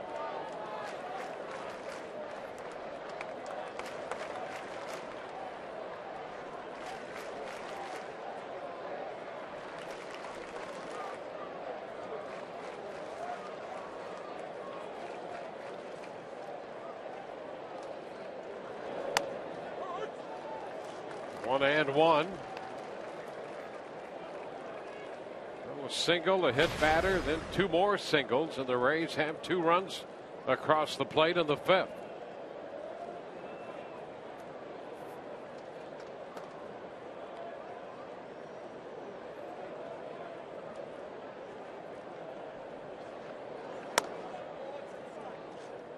Two and one.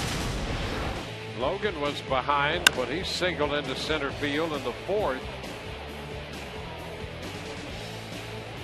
That drove in Souza and Longoria. The Rays have Longoria and Loney on right now.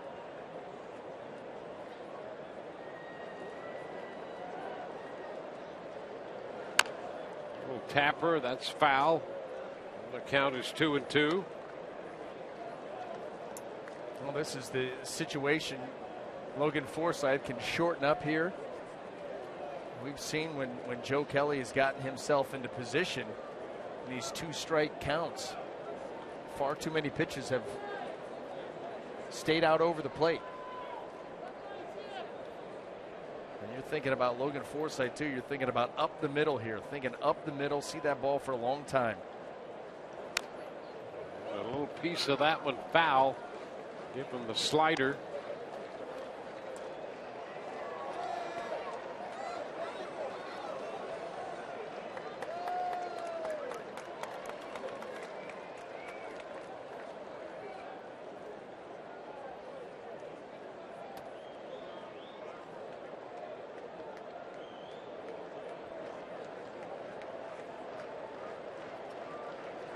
Long look by Kelly and time requested by Logan Forsythe.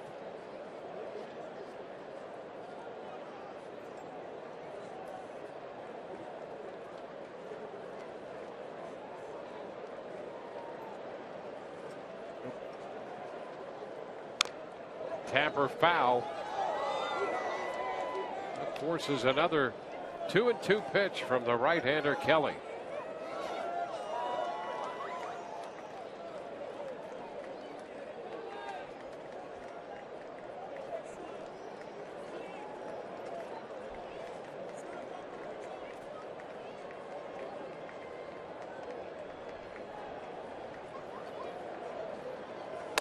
And a cut and a miss. Forsythe strikes out. Fastball at 97. Now, you don't see that very often, Logan. That fastball, he had a nice swing at it. A pitch that you're thinking about up the middle the other way was perfectly set up for that, but Kelly able to get it by him at 97 miles an hour. With that ball well located and able to jump up over that bat. See what Grady Sizemore can do. 0 for 2 so far.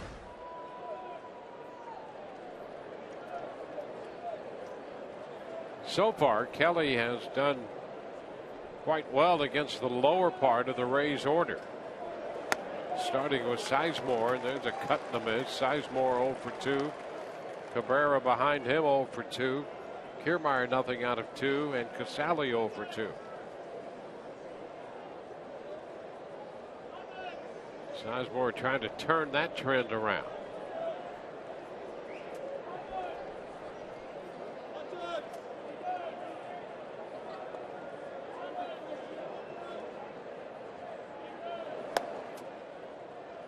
It's a ball and a strike.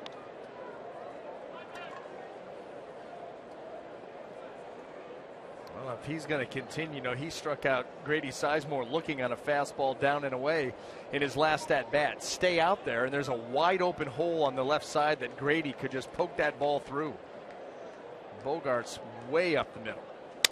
And a ground ball headed toward that hole. Backhanded by Bogarts, and they're going to get the force with Loney, the runner. They had extra time, and Bogarts makes a nice play right there to end this threat. The Rays again will settle for 2 runs, and they made it a 2-run ball game. Nice play by the young shortstop.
promised earlier in the game, we've selected the Data Strong fan photo of the game. So tweet your strongest fan photo to hashtag SS Data Strong Fan for a chance to be featured in an upcoming broadcast. Brought to you by T-Mobile.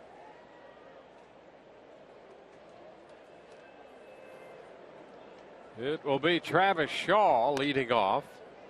He takes the pitch down. Shaw has a double and a home run today. Shaw at third base.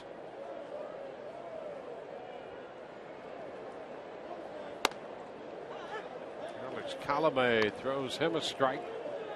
It's 1-1. Red Sox had Josh Rutledge at third base last night. He'd spend most of his time at short and second. And Travis Shaw up here has his third hit. Well, that was a really nice job by Shaw. He went to left field for a hit, a double, a home run to right field, and then on a backdoor, well, they had that cutter look once again, and the shift being put on against Shaw, and he's got a wide open left side. And look at him just let that ball get into the zone and watch him just take a single the other way. Simple.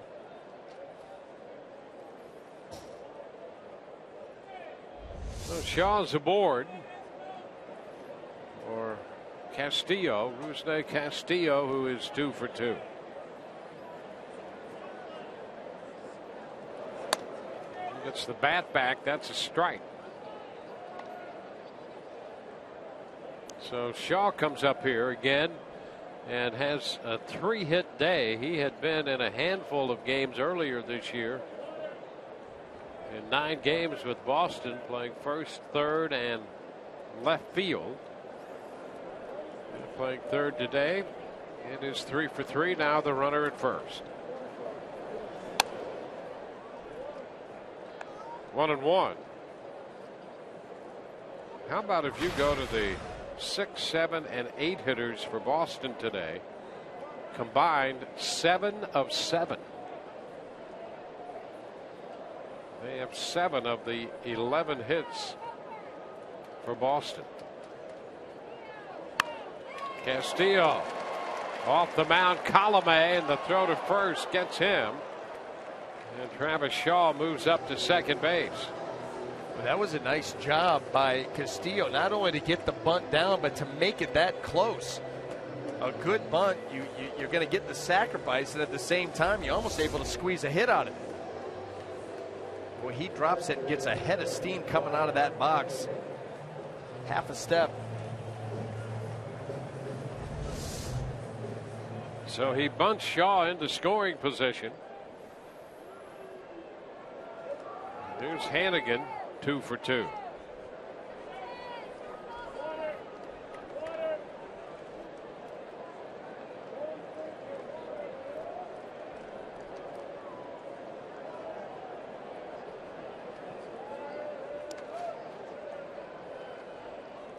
No ball, no strikes. Matt Moore started, gave up 6 runs, 9 hits in his 3 innings. He made 51 pitches.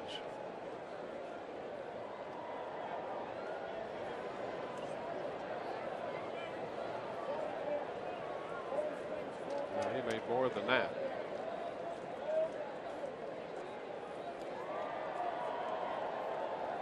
One on, one out.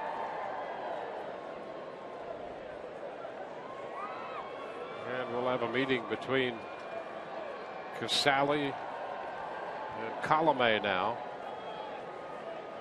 Well, you got that runner out there at second base, and typically you're going to have 2 sets of signs that, you know, nobody on, runners on at first and third, but when a runner gets out at second, because they can peer right into what the catcher's doing, you'll go to an indicator. And these guys want to make sure that they're both on the same page. These are important pitches.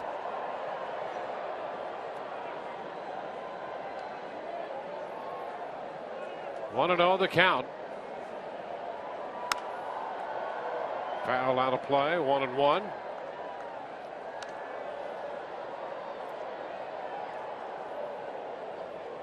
Hannigan singled and scored in the second, singled again in the third. He's the 8th place hitter. Jackie Bradley Jr. is on deck.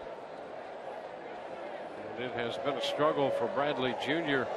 from the offensive side of things in his time with the Red Sox. So Hannigan becomes a very big hitter here for Colomé. Trying to keep the deficit at 2, and a cut and a miss makes it 1-2. Good velocity by Colomé, a little bit of elevation. You combine that with the swing of Ryan Hannigan getting a little bit long as he tries to really rip this baseball, and you get the swing and a miss. And now he's put himself in a position to go for the strikeout. He could continue to climb that ladder with the heater. We've seen a good slider, especially when going away from right-handed hitters.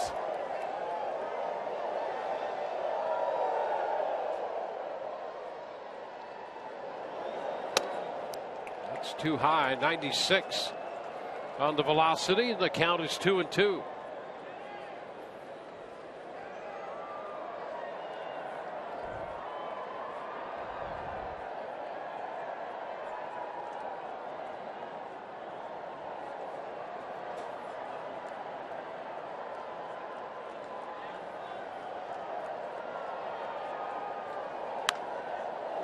Look out off the railing in front of the Rays dugout.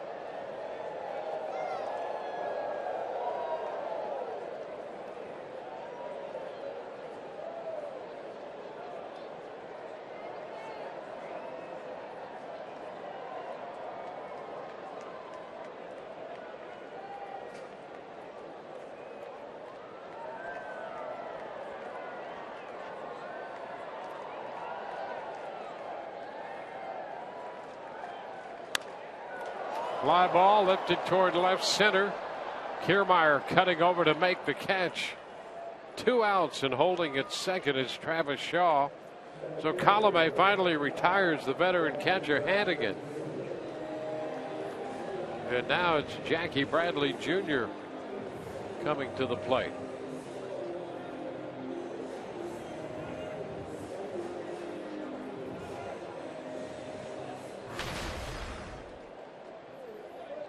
Bradley walked and scored in their 4-run second inning. Last time up, he looked at a fly ball to right for Souza Jr.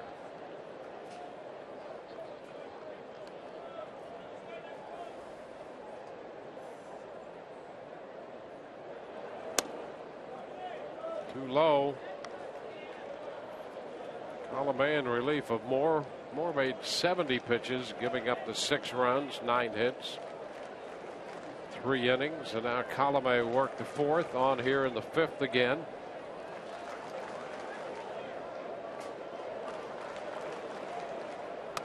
Way up and outside, 2-0. And it'd be really nice too. Colomé can come back here, retire Jackie Bradley Jr. You've now stemmed the tide. That would be 2 scoreless innings in a row for Rays pitching. Your offense has started to get back into it, and if Joe Kelly goes back out there, they've had success off him. If they end up going to the bullpen, then I think the Rays feel like in a battle of bullpens here, they've got more depth. And so you're within striking distance already. Now 3-0 to Bradley Jr.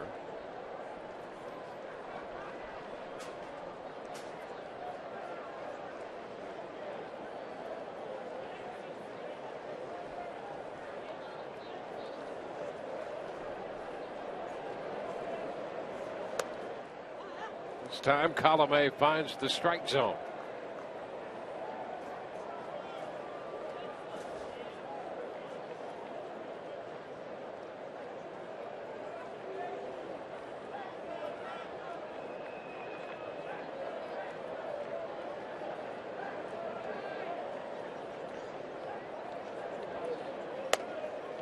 And that's going to be ball 4. Bradley Jr. came into the game hitting 125. The Red Sox have drawn 2 walks today, both to Bradley Jr.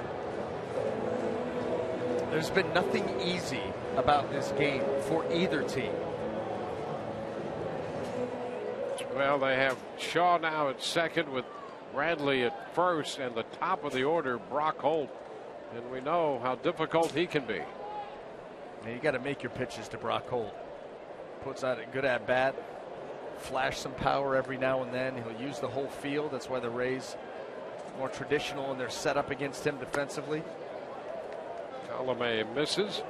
Down and in. 1 ball, no strikes.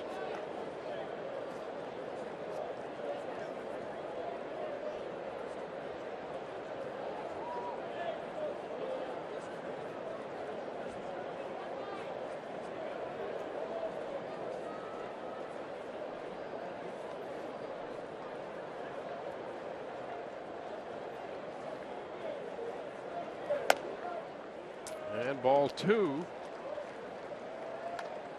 So now Colomé having a little difficulty finding the groove. Just on 4 or 5 pitches to Bradley, and the first 2 to Holt.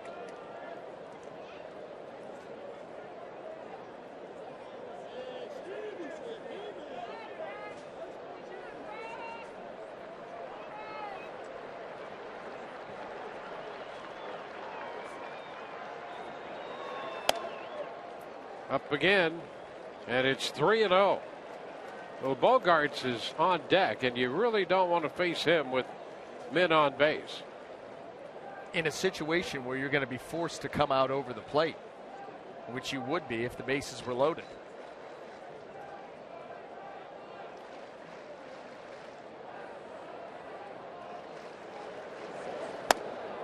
And the bases are going to be loaded. Ball 4. Back-to-back walks. 2 outs, bases loaded. Jim Hickey will trot to the mound to discuss this difficult situation with Alex Colomé. And Bogaerts, who's been so good with men in scoring position, will be the hitter coming up for Boston. Well, they talk it over. We'll remind you that coming up tomorrow on Rays Live, the pregame show presented by your Gulf Coast Honda dealers, Jake Odorizzi's going to be on the mound for the Rays tomorrow, and we'll hear from him. And Orestes will break down Xander Bogaerts. Xander Bogaerts 2 for 3 today with 2 runs batted in, and up in a critical spot now. The bases are loaded. 2 outs in a 2-run game. And take a look at those numbers for Bogaerts with men in scoring position. .384. Second time he's seen Colomé here this afternoon, too. Colomé got him the first time on a strikeout. And he starts him the way he finished him. There's a slider and a strike. Cut and a miss. Boy, if you can go out there with a breaking ball, throw a ball with it, and be able to get strike 1 because of a hitter's aggressiveness. Nice way to start a tough at bat.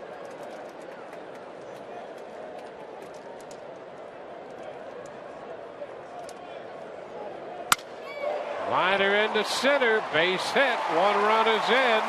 Bradley heads to the plate. He is out at the plate. What a throw by Kiermaier.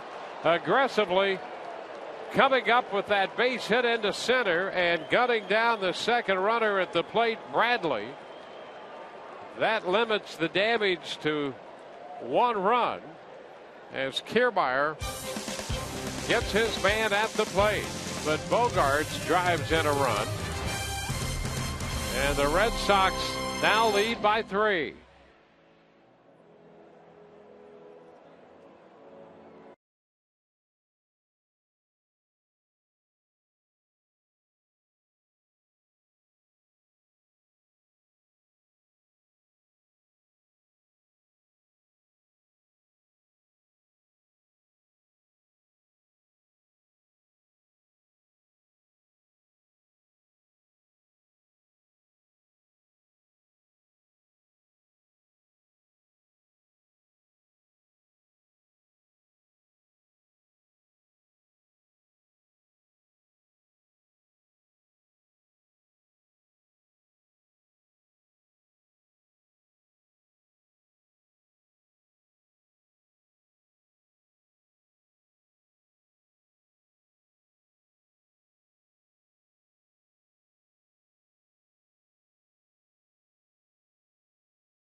could have been more.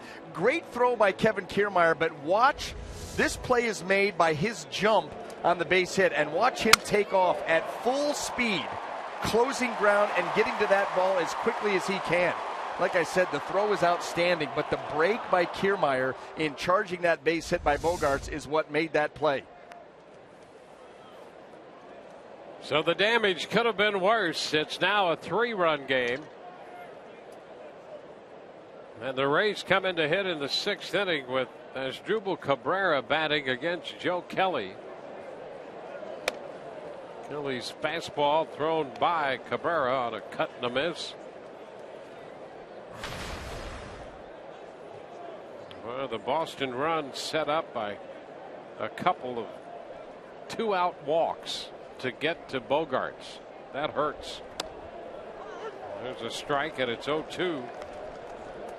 The best in the league in those situations with runners in scoring position, and guess what? That average goes up. He has driven in 3 of their runs today.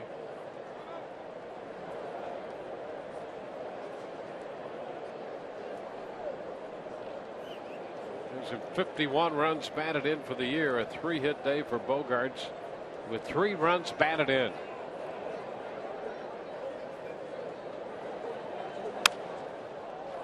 Looper into shallow left. That's going to be fair and will bound into the stands, and Cabrera is going to get a soft double right there on an 0-2 pitch. He just dropped it fair inside the line, and the Rays have their leadoff man aboard and in scoring position. It's been one of those days for Joe Kelly. 0-2. He finally makes a good pitch here in an 0-2 count, and Cabrera able to just flip this and fist it right into the stands off the bounce.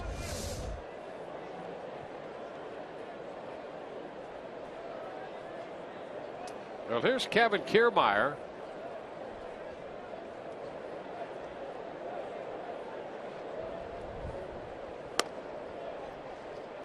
Outside, 1 ball, no strikes. Well, we saw Kiermaier make another outstanding play to end the 5th inning when he cut down Bradley Jr. trying to score.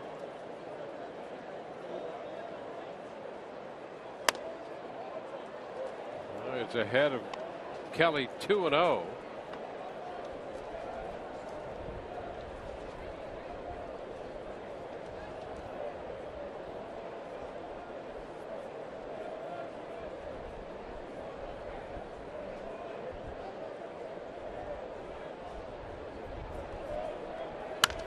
Ground ball up the middle, base hit into center.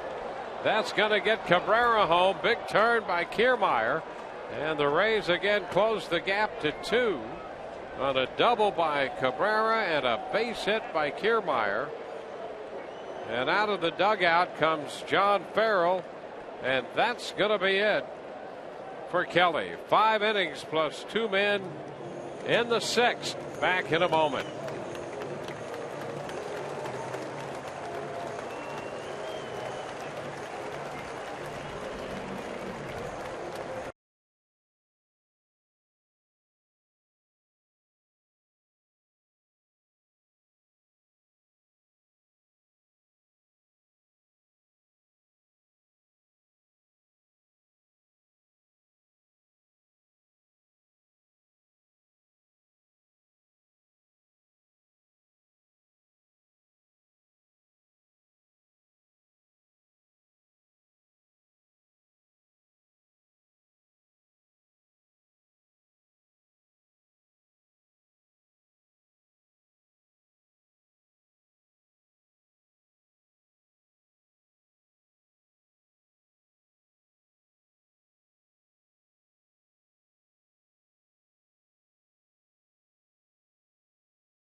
Dealers.com and by your Gulf Coast Honda dealers.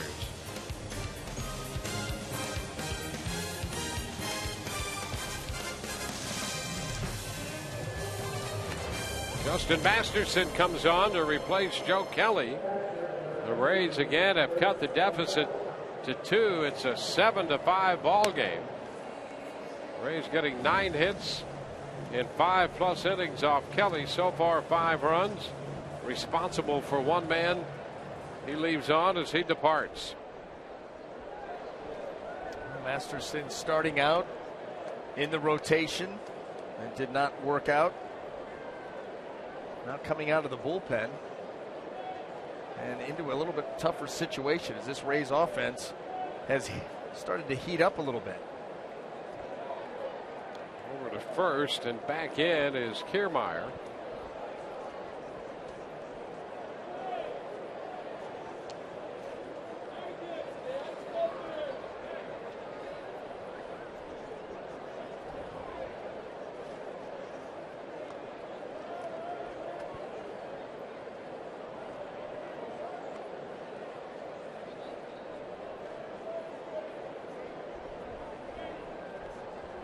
Right-hander Masterson, originally with Boston, got to the big leagues with them, then went to Cleveland and St. Louis for a time, back here in Boston, now in relief of Joe Kelly. 94 pitches by Kelly before his departure.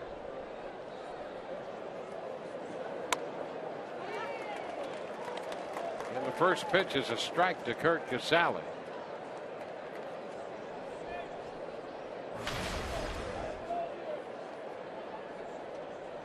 Red Sox signed Masterson as a free agent.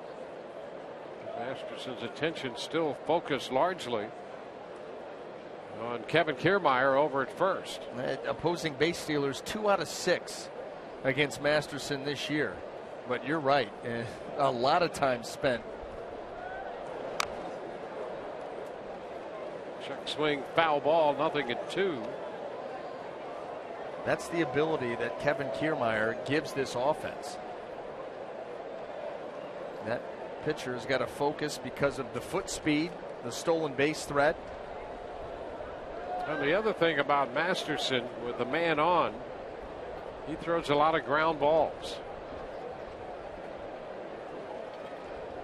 So a base runner might be even more motivated to get out of what would be a potential double play situation.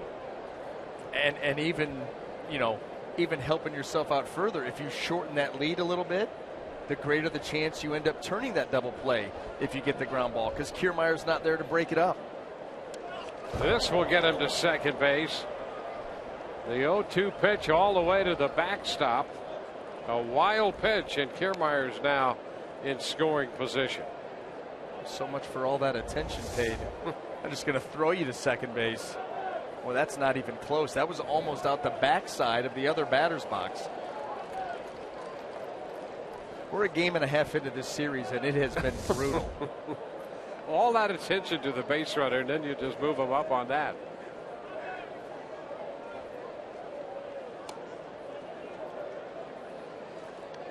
Two and two. Slider to the on deck circle.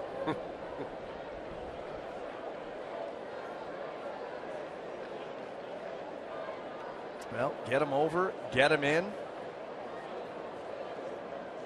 Or just get him in. Tapper by Charlie Montoyo.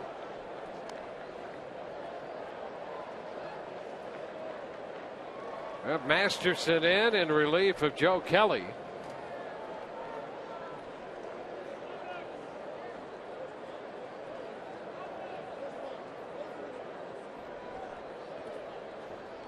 Kansas City hung on to defeat the Blue Jays in Toronto 7-6. And Casali is out on strikes. Well, a steady diet of breaking balls. Masterson, he's tall, pretty good wingspan, comes from a lower 3/4 arm slot and really sweeps the breaking ball. That's borderline sidearm. Look how much ground that ball covers.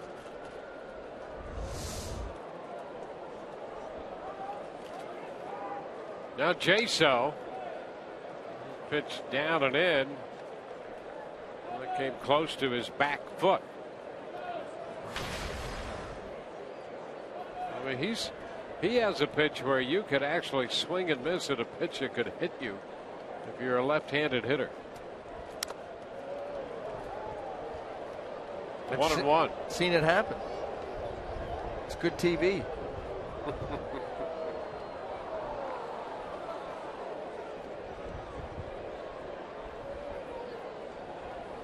We've lost most of our clear skies here as the Rays play a little catch up. 1 ball, 2 strikes. Clouds moving in.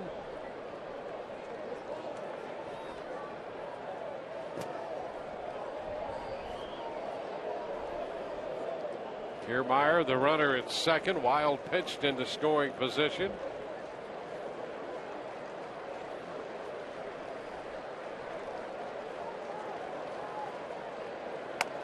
Upstairs, the fastball at 91 missed.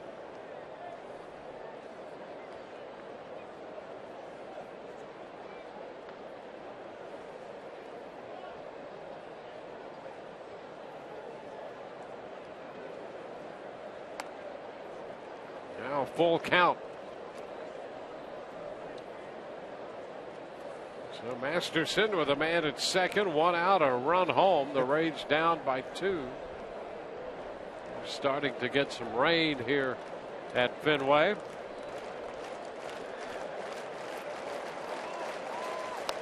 And ball 4, Jaso takes a walk.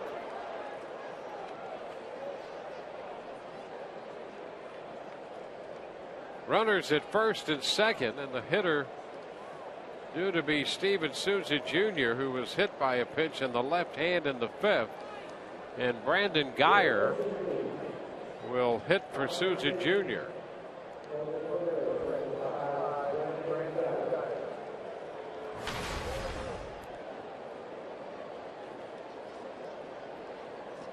Souza had a hit, then was hit by a pitch, and has scored 2 runs.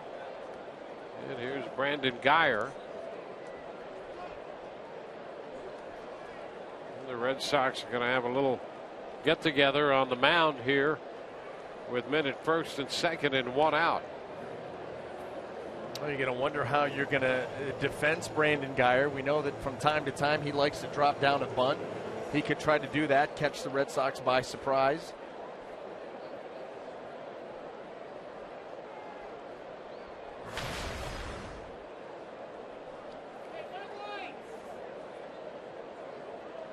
Guyer started last night, drew a couple of walks. The pitch is a strike. Here's that pitch that Souza was hit on. To be the back of the left hand.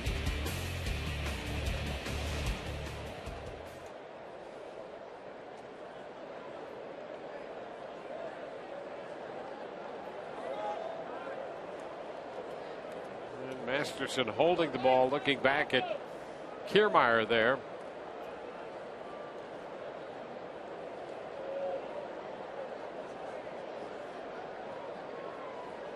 Kiermaier's single home run, moved to second on a wild pitch. There he goes. Pitch is a strike, and the throw is going to be in time.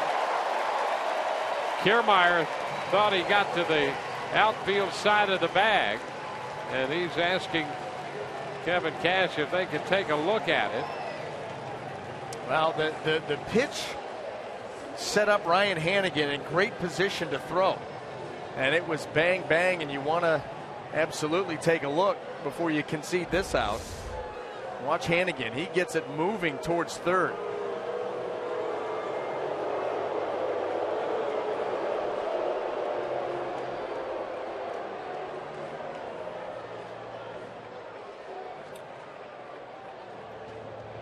Here you go right here.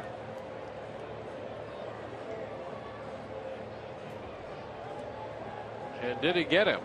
Well, they're going to look at it. That's where that depth comes in. Did it touch him? Did it not? All depends on who's taking a look at it, I guess. We'll see.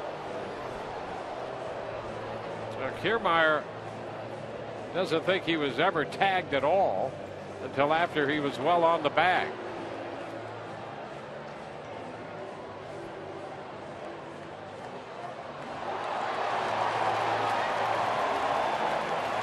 And that's great because they just showed that really close-up look. The fans here go crazy as if he's out, and Kiermaier standing on third base giving the safe sign, looking at the same video.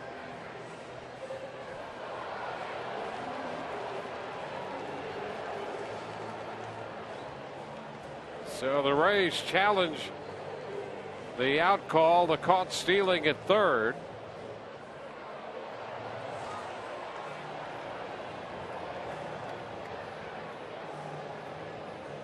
And that's a big play as this situation develops.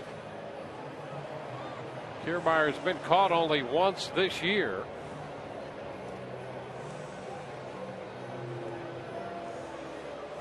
Well, you're talking about a runner on first with 2 outs or first and third with 1 out in a 2-run game. It is a huge call. It didn't go the Rays' way at the outset.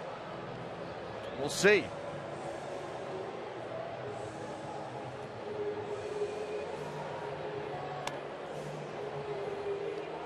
So Greg Gibson and Chad Fairchild, Gibson the crew chief over there, both with the headsets on.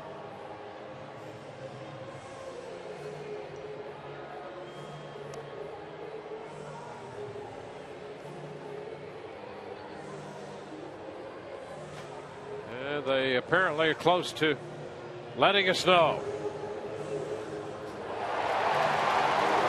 And out the call.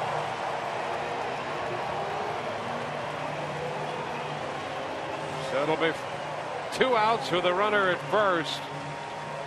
And Kiermaier caught stealing for the 2nd time this year. And the first time since May the 6th, and that was here in Boston. Did he get him or not?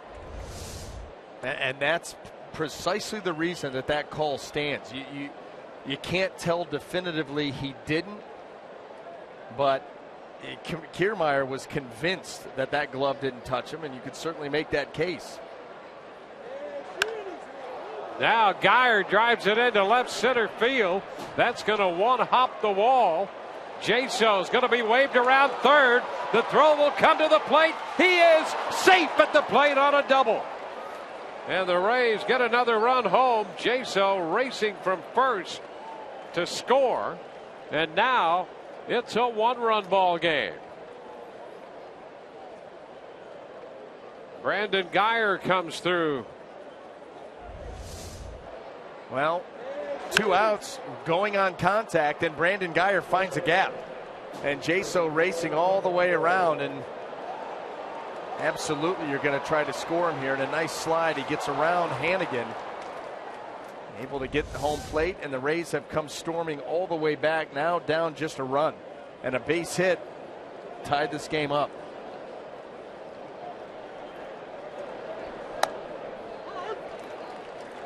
Now Evan Longoria takes a strike.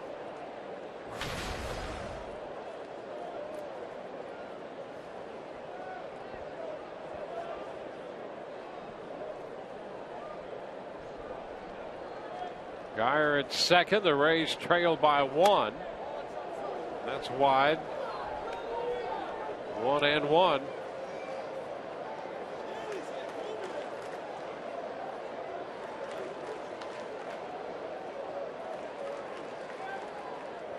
Cabrera and Jaso have scored the runs in the inning. It's 1-2.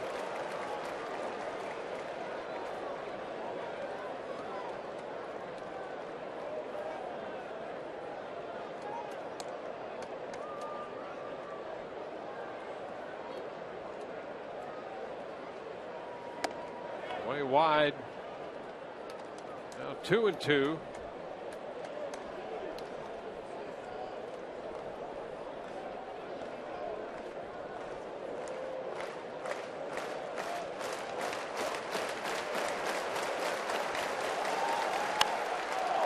Popper, foul ball headed toward the stands. No chance for Napoli. We'll see another 2-2 pitch.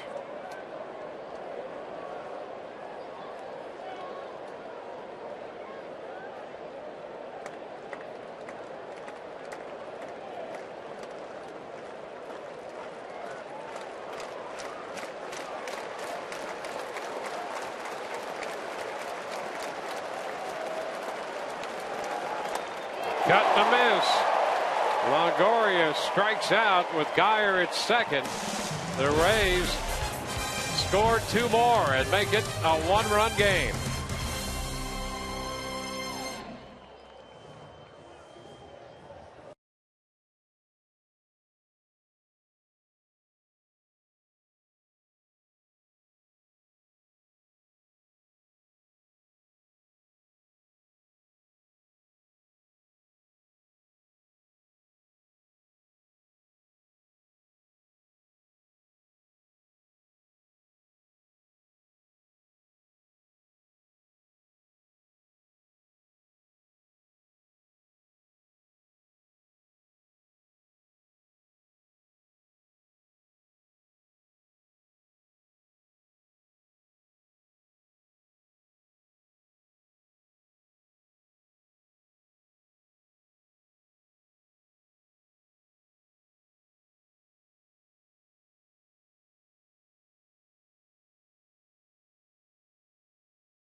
One.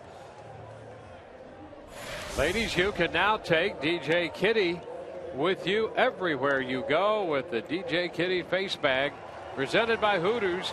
All ladies can grab their bag while supplies last on Friday, August 7th when the Rays take on the Mets. For tickets, call 888-FAN-RAYS or visit RaysBaseball.com. Rays up.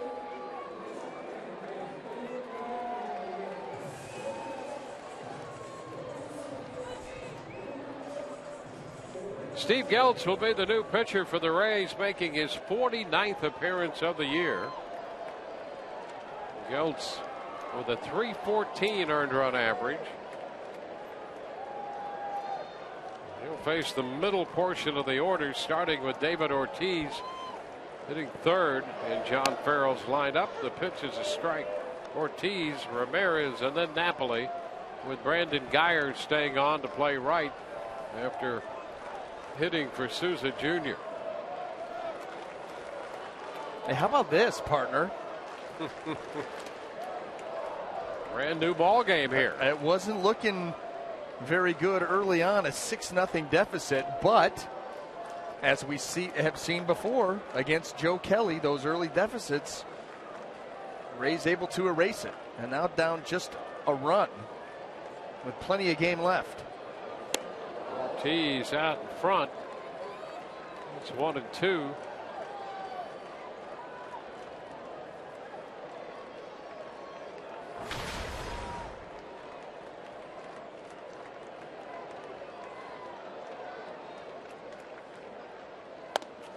Upstairs.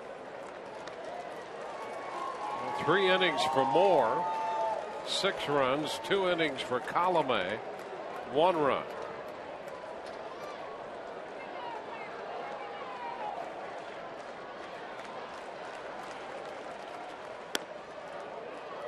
Count's going to go full to Ortiz.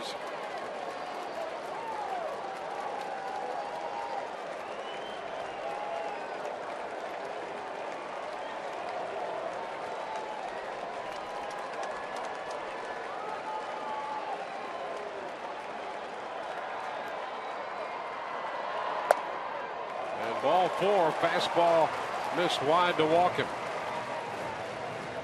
Well, the Rays pitching now allowing 4 walks, and 3 of those have come in the last 4 hitters. You know, that's the one area I think that this pitching staff as a whole can improve upon, because when you look at the pitching staff's number of walks, they're right at the top in the American League. They do walk a lot of guys, a lot of strikeouts too, but I think that's one area they can help themselves going forward. Well, here comes the rain down even harder now as Hanley Ramirez looks at a strike. So the rain has officially arrived to move some of the folks out of their seats and seeking cover in the grandstand.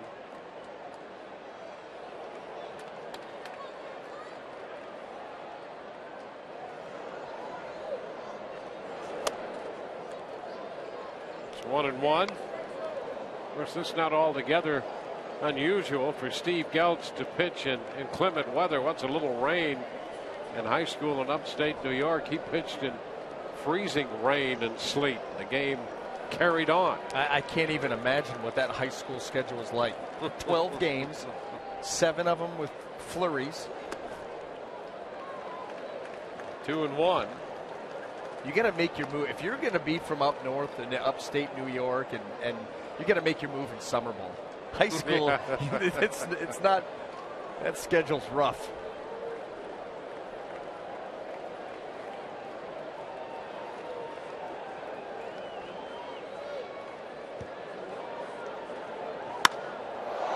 The high fly ball into center. Kiermaier looking up into the rain for this one and makes the catch, and the Rays retire Hanley Ramirez.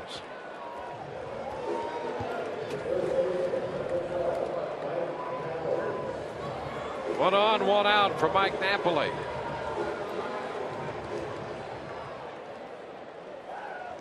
Napoli 0 for 3 today. He was the difference maker last night.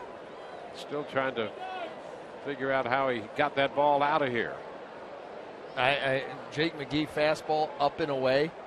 How do you get to it is right. And if he faced him again today, yeah, I don't think you'd do much different. Confirmed that with Jim Hickey last night. So he'd make that same pitch again time after time. We've seen him swing through it too many times. And last night he finally caught one and really dropped it right on top of the wall. And Jake McGee said, what are you going to do? Up and away. How do you get to that? Shoulder high.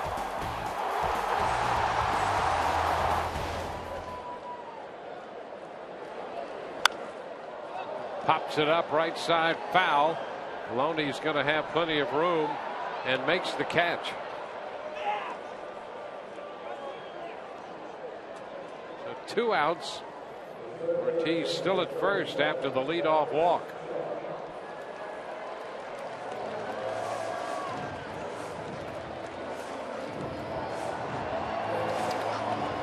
Well, now Travis Shaw will be the hitter here.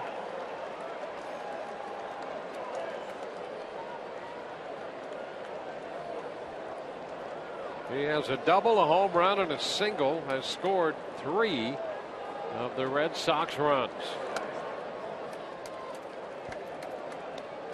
1-0.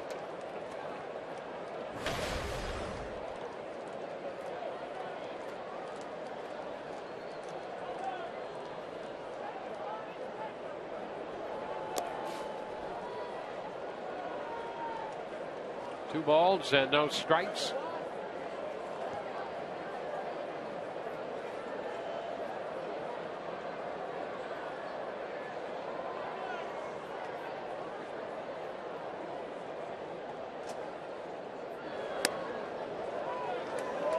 Geltz behind him, 3-0. You'd hate to see, even though it is David Ortiz, a walk that would get a runner out into scoring position. May take a couple of more hits, but I don't even want to go there. Well, there's ball 4. So 2 walks in the inning, and this one will send Shaw to first base on for the 4th time today. 2 men on, 2 men out. Rusney Castillo will be the hitter.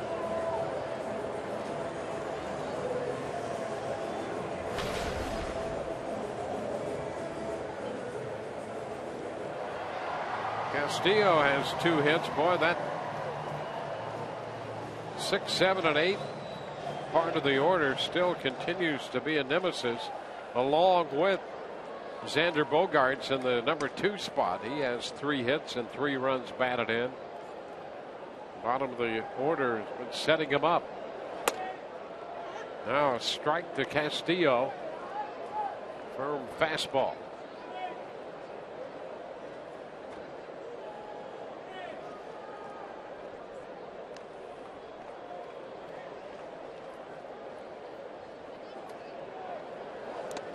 Into the dirt. That's going to get away and move both men up.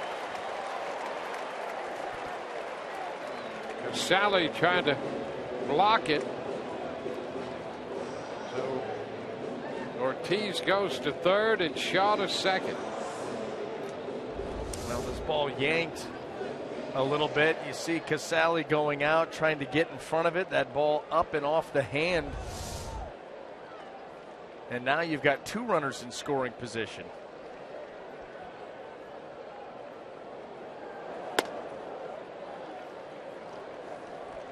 Well, the Rays have fought to battle back to within 1 run. And now with 2 outs, suddenly the Red Sox have 2 men in scoring position. Foul back. 2-2.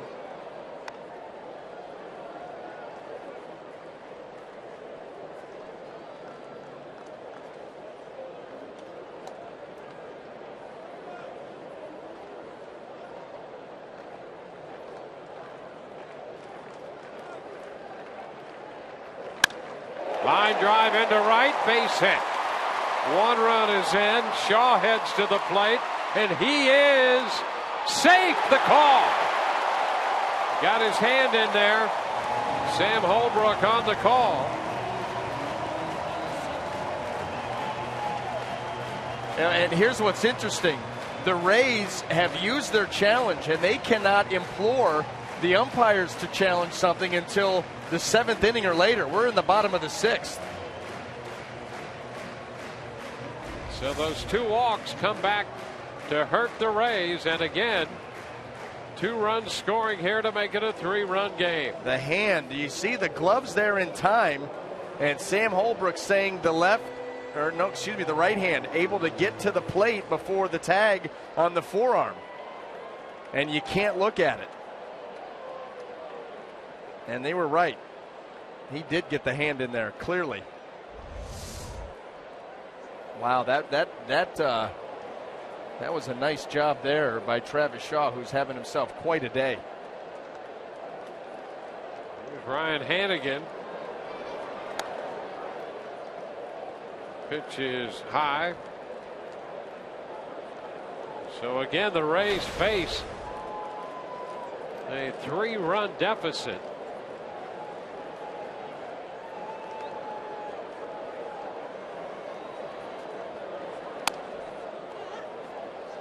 Strike. Boy, the walks have certainly played into the Rays' inability to catch up here with the Red Sox. These 2 directly, and the other run indirectly on the walk. Runner takes off, pitch is down, throw not in time. Castillo steals third.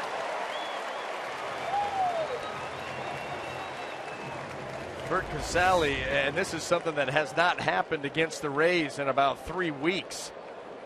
But he had no chance. The jump by Castillo.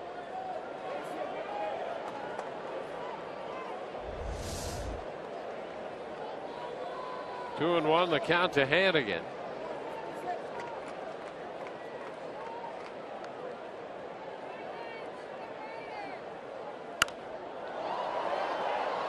Into right. Geyer will have to drift back and makes the catch to retire the Red Sox, to add a couple more, and now it's 9-6 Boston.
Today's game summary brought to you by Golden Diamond Source. The Rays fell behind 6-0. Made it 6-2, then 6-4. Another run in the fifth made it a 7-4 game before the Rays, with 2 runs in the sixth, pulled it within 1. Now it's a 3-run game.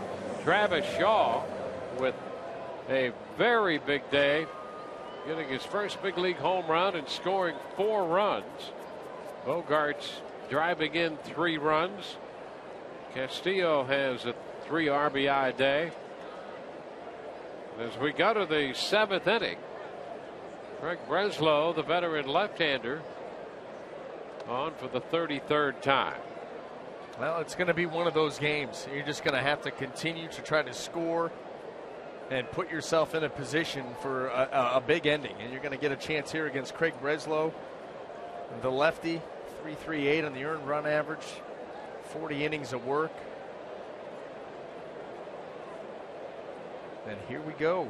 So it's Breslow against James Loney. Pitch upstairs. Breslow will be 35 a week from today.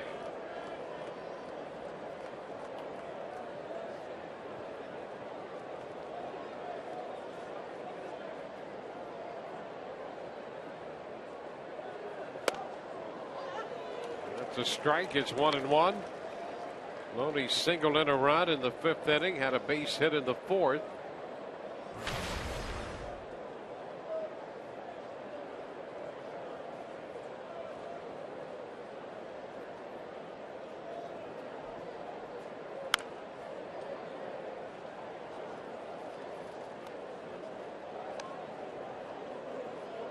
One ball, 2 strikes.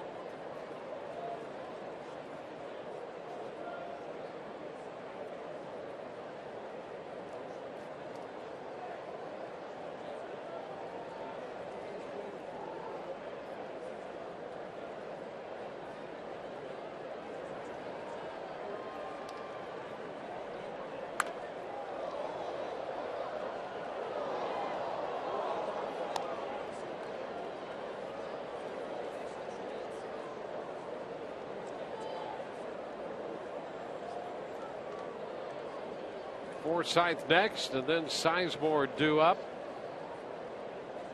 Breslow originally got to the big leagues 10 years ago with San Diego.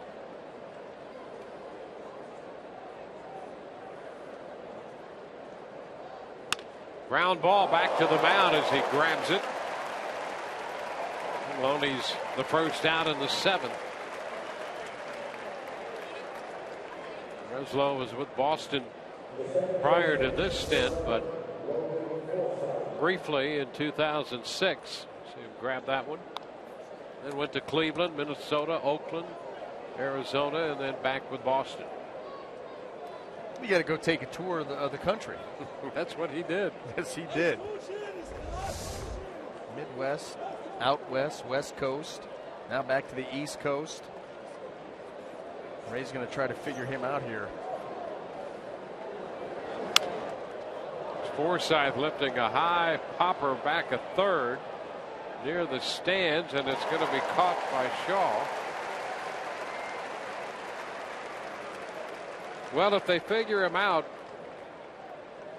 they will have figured out a very smart guy. The Wall Street Journal in 2009 named him the smartest man in baseball. He's out of Yale University with a degree in molecular biophysics and biochemistry. So just with his credentials, he probably won that award hands down. Just give it to him. Yeah, not a whole lot of competition. Sizemore hits it on the ground. Napoli picks it up, makes the play, and it's a 1-2-3 7th. 7th inning stretch for Boston.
Having a catch down there in left field. Familiar territory for Grady. Played here with the Boston Red Sox last year. And guys, an interesting week and a half since Grady left the team in Philadelphia. Reported right away to Durham. Played a game for the Durham Bulls. Then his wife went into labor. They welcomed in their first child. Then he went back to Durham, played 3 more games, and here he is playing for the Rays against his former team last year, the Red Sox. Now, the interesting thing is 4 lefties in a row starting against the Rays beginning tomorrow. So will there be another roster move? We'll find out after the game. Back to you guys. Well, when it comes to roster moves, you can't bet against the Rays. Coming into play today, they had made, I think, 102 roster moves since opening day. So that's a move a day. The trend would say, of course, there's going to be a roster move. Another day. Another move. Well, just stating fact. Yep. Xavier Cedeno now on to pitch, facing Bradley Jr. and the pitch is a strike. Jackie Bradley Jr. 0 for 1, but with 2 walks. Well, the Rays have been burned by the walk.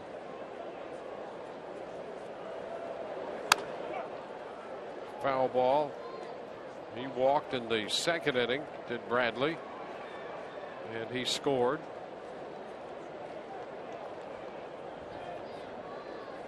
So 3 of the 5 walks issued by Rays pitching have scored, and a couple other walks, and that played an important part because they moved people into scoring position.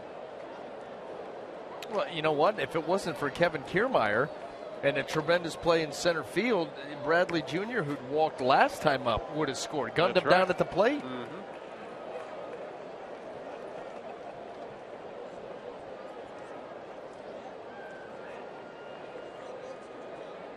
2 strikes the count on Bradley Jr.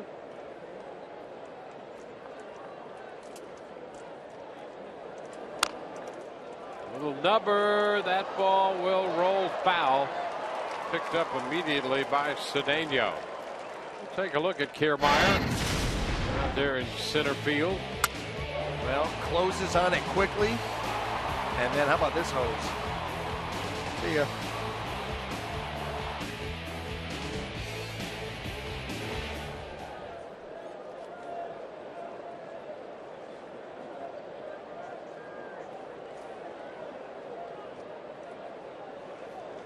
Two strikes the count on Bradley.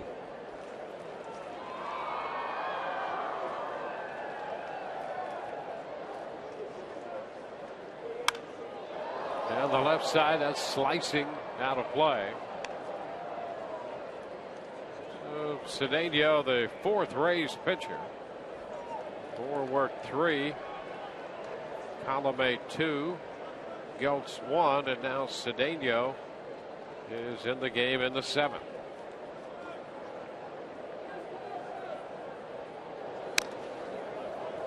Just a little bit of that one foul. So an 0-2 count on 6 pitches in.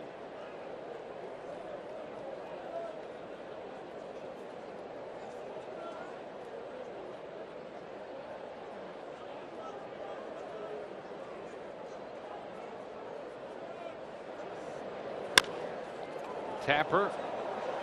Cedeno with the flip to first. 1 gone in the bottom of the 7th inning. Kids, you can take Raymond home with you Sunday, April 9th, when the Rays play the Mets. Kids 14 and under receive a Raymond soap dispenser presented by Advantica while supplies last. For tickets, call 888-FAN-RAYS or visit RaysBaseball.com. Rays up.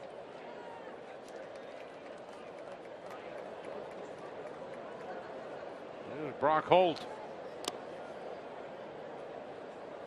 1 ball, no strikes.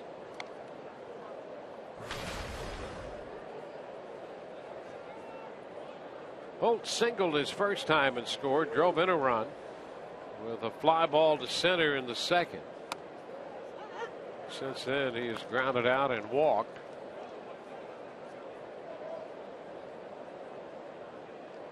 It's a 1-1 count.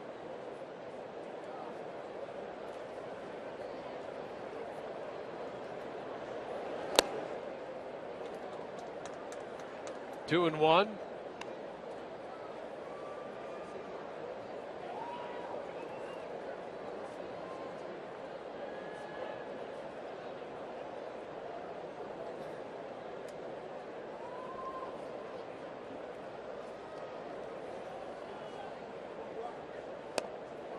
That's a strike and will square the count.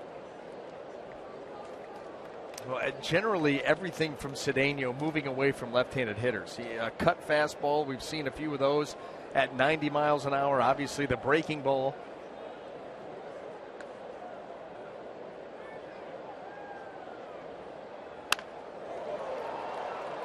This is Forsythe.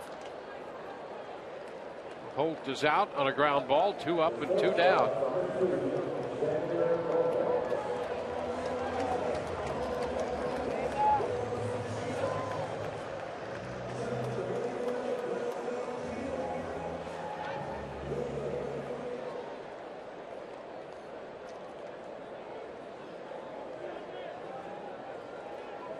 There's Bogarts. And a big day for the Boston shortstop. He has 3 hits and 3 runs batted in. Tries to bunt his way on and miss the pitch. That's a strike.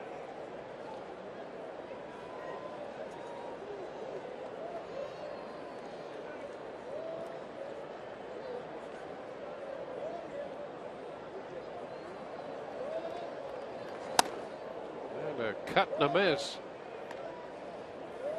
Pitch coming in on him. I mean, that's that cut fastball. Cedeno, he'll try to keep that pitch on the same plane against the right-handed hitters and against the lefties. Try to get a little bit of depth with it. Headed up the middle. That's going to go through. So Cedeno touched for a 2-out single. A 4-hit day for Bogarts. He's aboard with 2 men out, and we'll check in with Todd. Dwayne, word from the Rays clubhouse. Steven Souza Jr. leaves the game with a bruised left hand. Back to you. Thank you for that. Souza hit by a pitch on the left hand in the 5th inning.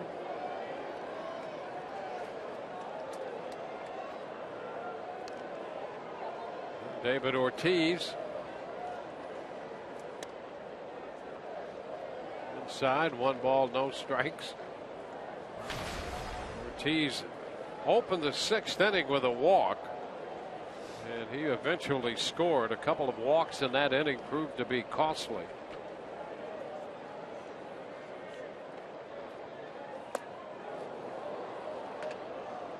One and one.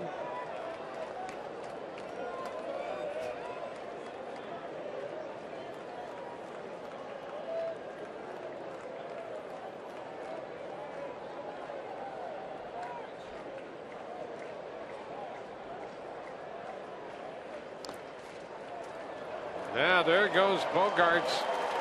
Ball away from Casale. He had to move down to his left, trying to stay in front of it. And a move up by Bogarts. Yeah, that's big too, because Bogarts can run a little bit. Now a base hit.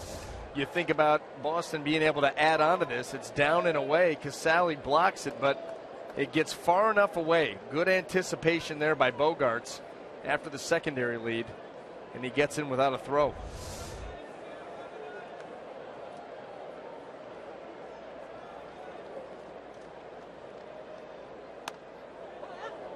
Around the knees for a strike. It's 2-2. A man in scoring position on the move up by Bogarts for Ortiz.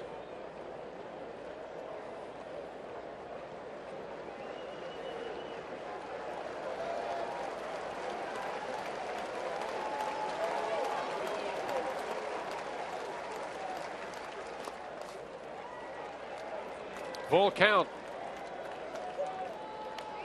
Trouble here with 2 outs. We've had 15 runs and 24 hits in this game.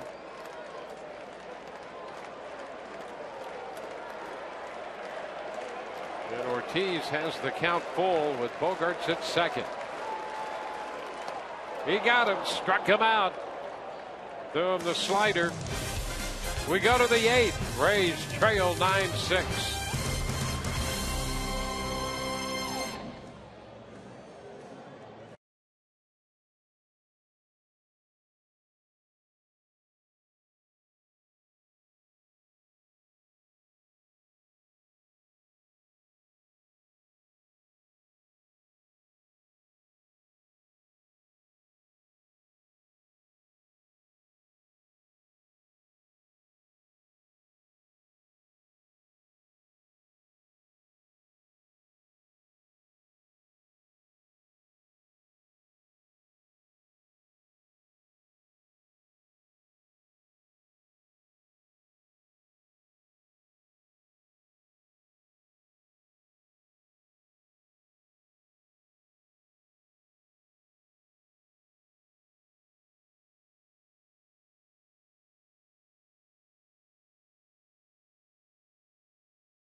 With you at 1 o'clock for the wrap-up game of this stop at Fenway. And Jake Odorizzi will go to the mound looking for his 7th win. Coming off a 6-inning outing and a victory over the Detroit Tigers. He'll be opposed by left-hander Wade Miley. And our coverage again begins at 1 o'clock tomorrow. Miley 8-9 with a 4.65, and Odorizzi 6-6 with a 2.76. Asdrubal Cabrera set to open the 8th inning. Then Kiermaier and Casale do up the lower part of the order. Craig Breslow, who pitched a 1-2-3-7, gets foul ball out of Cabrera. Strike one. Cabrera doubled in the 6th when the Rays scored 2 runs and at the time closed the gap to 1. It's now 3.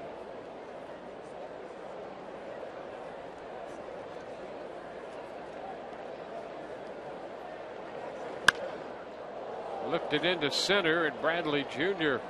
will drift back, still going, and over the shoulder made the catch at a leisurely pace. That ball just kept carrying on him. It did. You know, Asdrubal Cabrera was out in front of that a little bit. Didn't think it would get that deep, but also didn't think Jackie Bradley Jr. would be so nonchalant. I mean, he's just kind of drifting back there. No big deal. Glide over the shoulder, feet not in bounds.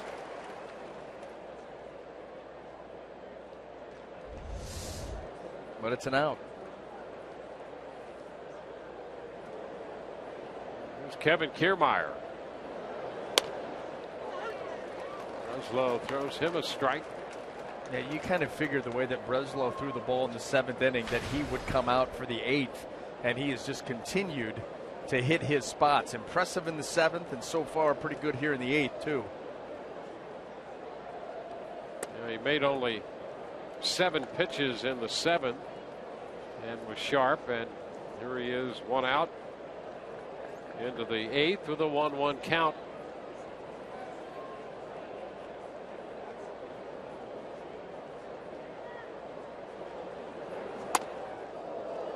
Two and 1 to Kiermaier.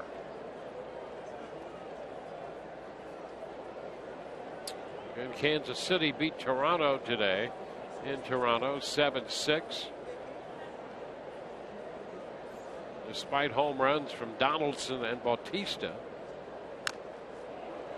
Bautista hit 2. He has 23. Donaldson 26. Ben Zobrist hit 2 for Kansas City. He has 8.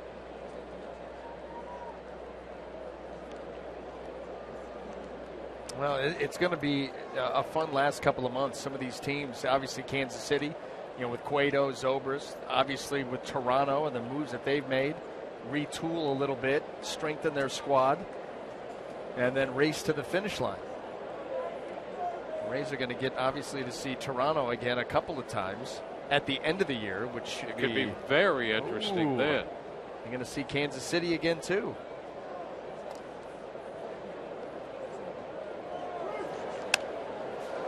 Foul headed right back and out of play. Well, that's the wild card breakout right now. You see the Angels and then Minnesota. Baltimore a game back of that spot. Toronto a game and a half. Rays and Texas each 3 back. Yeah, Texas. Well, Texas too with Cole Hamels. Yep.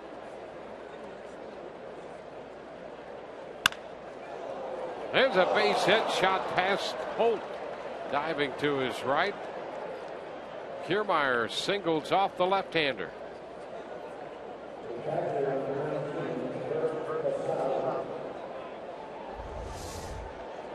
Now 11 hits for the Rays. Well, he just hit it too hard. Brock Holt had a chance at it. Of course, the big turn by Kiermaier, trying to put some pressure on the Boston defense. Well, Kurt Casale 0 for 3. I would expect to see a heavy dose of the off speed here. Casale has shown the fastball recently. He's been hammering. And there you go. And he's out in front over the off-speed pitch. This is a prime example of what we talk about, in the big leagues, making constant adjustments. A lot of teams attacking Casale with the fastball. Well, guess what? He's gone crazy with the home run ball. So that video gets around and they say, okay, you know what? Going to see some off speed now. How about a changeup way out in front?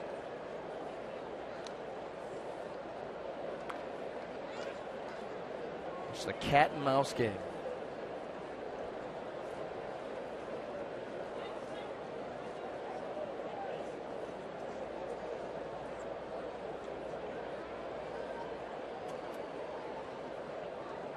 The 0-1 pitch.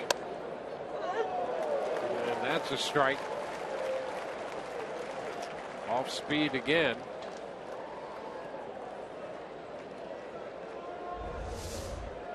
Have a changeup.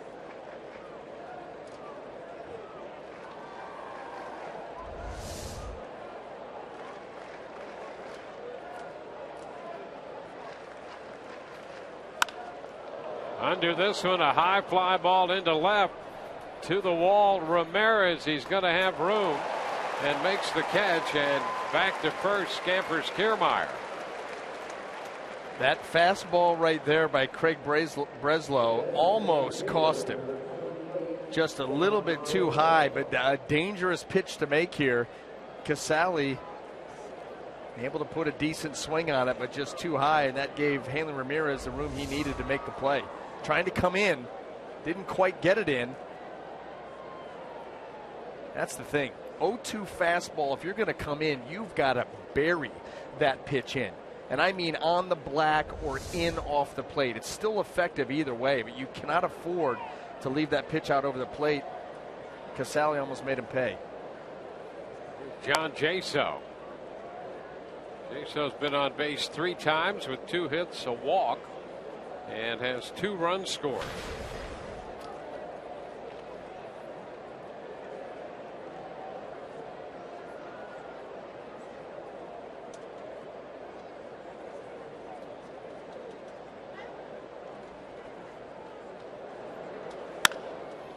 It's headed toward the middle, base hit into center.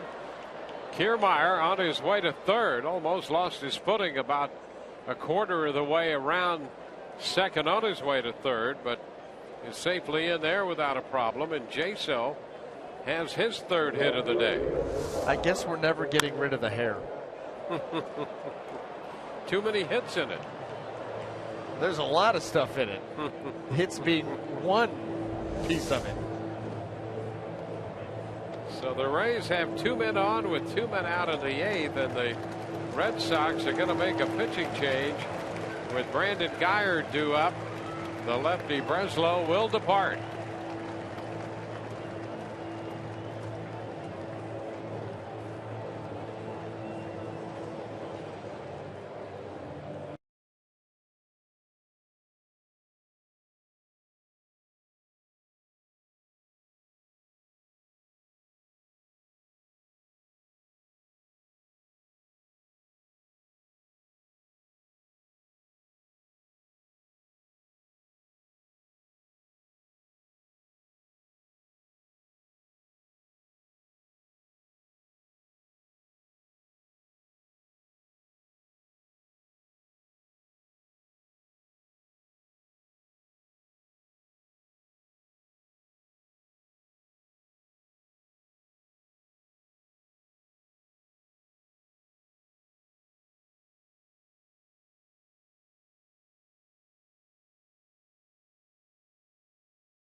the postgame presented by Checkers.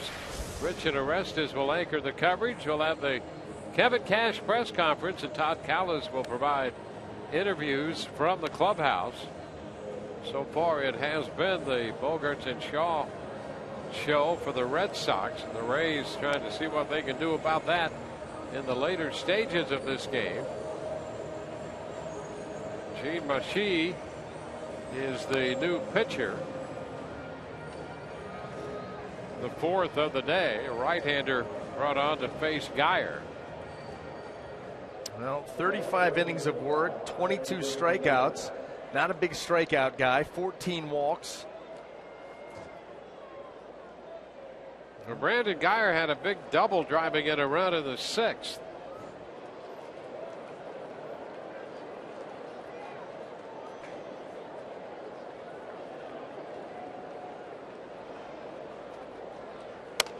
The first pitch from Machi is a strike.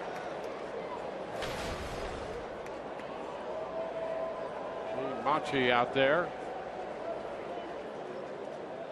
Kelly 5+, Masterson an inning, and Breslow an inning and 2/3. Bunt is fouled, and it's 0-2. Well, we talked in a previous at bat. Brandon Geyer will do that from time to time. What you'd like to see is for him to pop one out of here and tie this ball game up, but here with one strike, he ends up going for the bunt, fouls it off, and now is in a little bit of trouble here at 0-2. Gapper his last time up.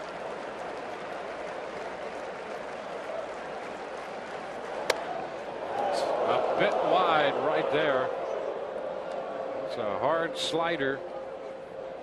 Well, not by much either, and that's a case of Brandon Geyer saying, there's nothing I can do with this pitch. I hope that that's a ball, and that is right there.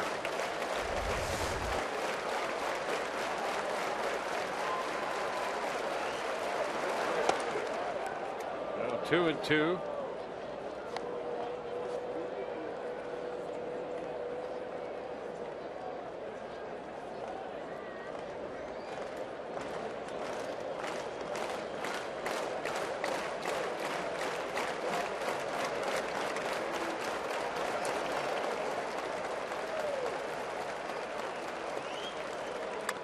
Foul ball.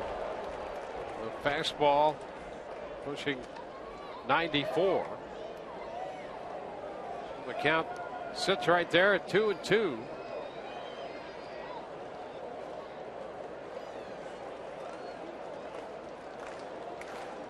A lot of these Rays hitters have faced Machi before. Geyer getting his first look. Swing and a miss. He's out. Missed the fastball. Rays leave 2. Will go to the bottom of the 8th inning. It's still a 3-run deficit for the Rays. 9-6 Boston.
Your Tampa Bay Rays. Log on to your Facebook account and like Sun Sports / Fox Sports Florida. Well, Rays fans here hoping for some late game heroics. What's Jaso doing in the stands? He's apparently pointing somebody out, saying hi. Get in the game. Oh, it's not Jason. Well, we go to the bottom of the 8th. The Rays are going to have one shot left. Xavier Cedeno worked the 7th inning. Kirby Yates on here in the 8th.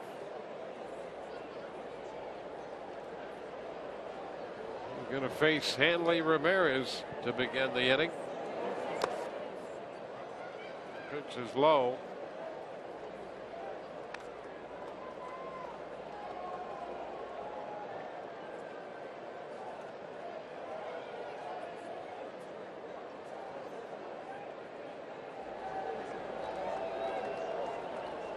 Ramirez, Napoli, and Shaw due up. The outside edge, it's 1-1.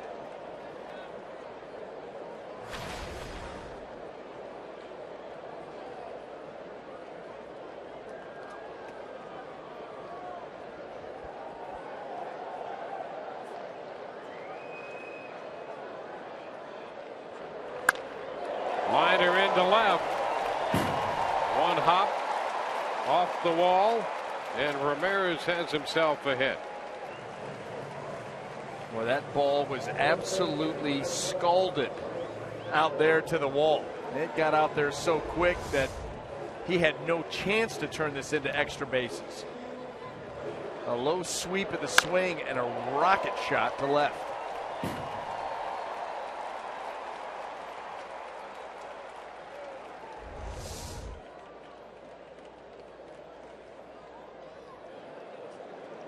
The Red Sox now with 15 hits.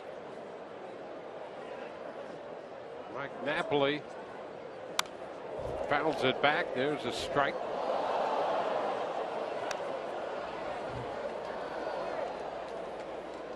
Napoli, who decided the game last night in favor of Boston, the only Boston hitter who has failed to reach base in this game.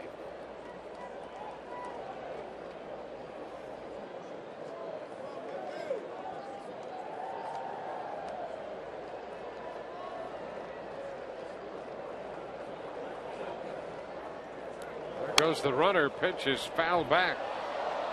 Ramirez on his way down to second on the foul ball, so he'll retrace those steps.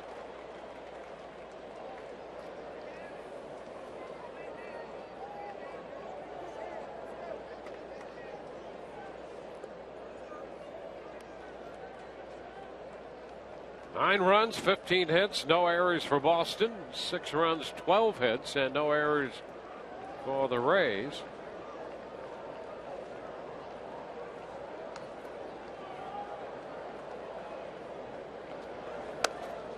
Rolled away, 1 ball, 2 strikes.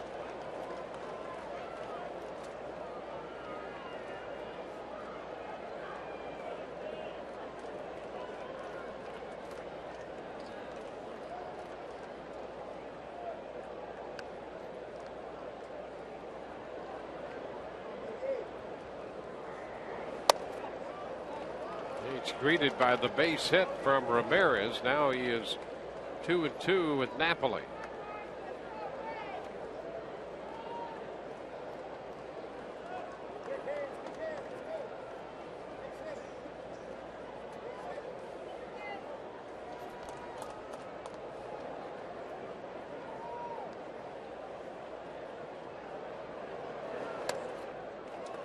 So the count now full. Mike Napoli can ring up some strikeouts, so it'll be interesting to see here if the Red Sox put Hanley Ramirez in motion. Already was on the move earlier in the at-bat. Chance to do it again here.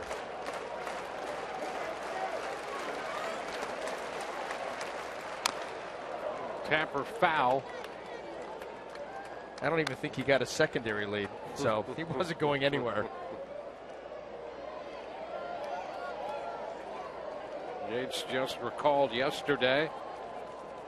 Sweet bling, though. Oh, yeah.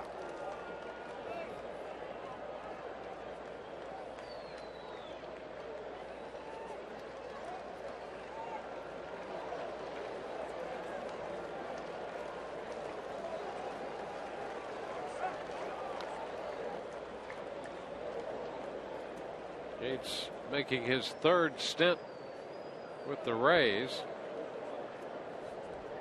He made 17 appearances at Durham. Through 18 innings of work there.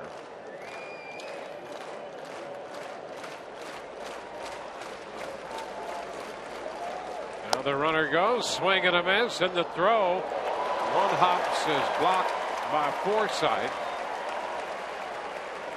Ramirez steals second base. Well, the Rays had not given up a stolen base, and I think it was 16 straight games, and they've been victimized 3 times here this afternoon. Up and in with the heater, the swing and a miss, but Ramirez in there quite easily. In fact, all 3 of the stolen bases. The first one, contested, but pretty easy. Actually, no, that was the Rays that was contested. All 3 easily stolen by Boston. 2 steals of third and 1 of second now. Ogren stole third in the second inning. Castillo third in the 6th, and now a swipe of second base in the 8th by Ramirez. And here's Travis Shaw, just back from the minor leagues, and boy, what a day he's had. He homered his second time up. That came in the 3rd. A double, a home run, a single, a walk, and 4 runs scored. Yeah, the latest one coming on a sweet slide. And a shot deep to center. Wow. Kiermaier looking up, and that one is out of here. Shaw putting a capper on a great day. Hitting his second home run.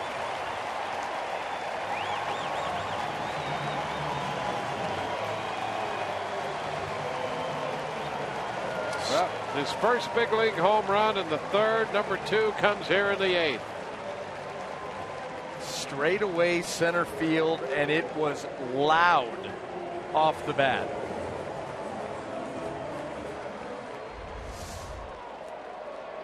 Center cut, belt high.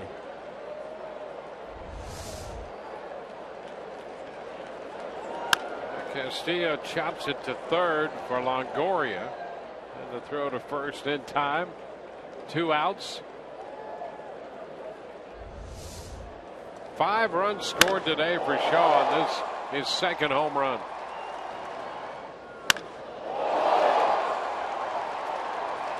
Well, he's taken advantage of mistakes. A couple of good pitches that he's been able to hit the other way, and then a couple of mistakes that he's hit out.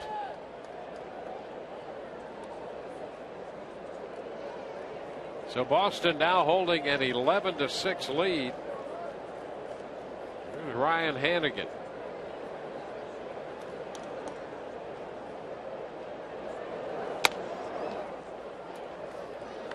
It's a strike.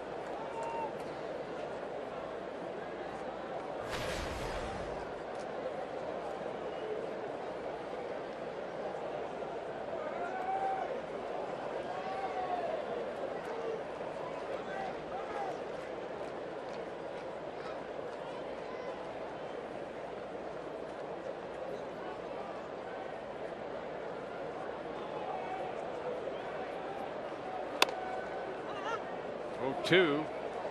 The Rays have utilized 5 pitchers in this game, and all of them have given up runs except Cedeno. He pitched 1 scoreless inning.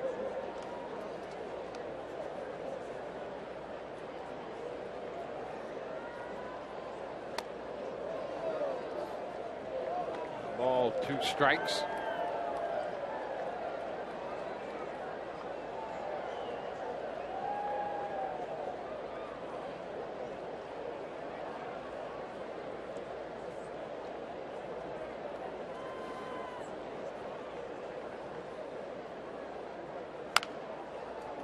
It's a Tapper foul. Well, the Rays down the middle of this game attempted to battle back. Now they find that hill turning into a mountain, down by 5. You spend so much energy coming down, from 6 runs down. You closed within 7 to 6. And just when it looks like momentum, finally going your way, and you're going to get some more cracks at the Baltimore bullpen, your own bullpen falters. It's fouled back. Still 1-2. And like you said, you've been hammering away. It's been the walks that have really hurt late.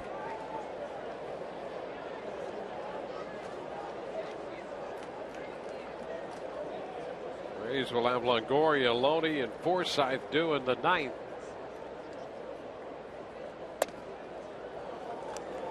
Now 2-2 on Hannigan.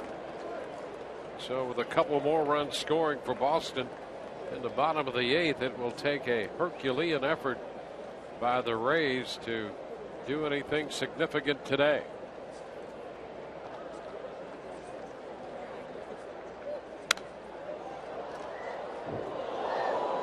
Moore gave up 6, Colomé 1, Geltz 2, and now Yates a couple.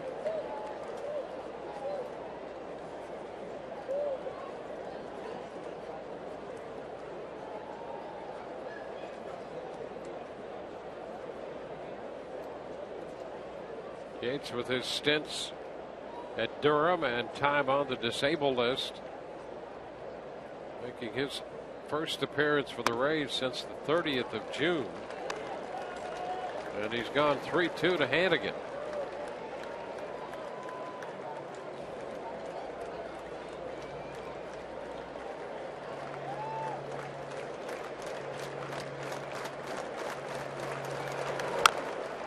Hannigan continues to battle in this at bat. He'll force at least a 10-pitch at bat now.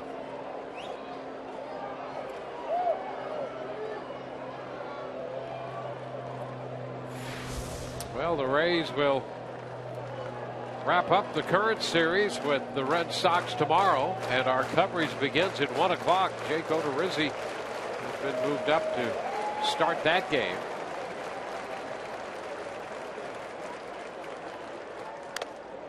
And again, a foul ball. So on the 10th pitch, the foul ball forces another one.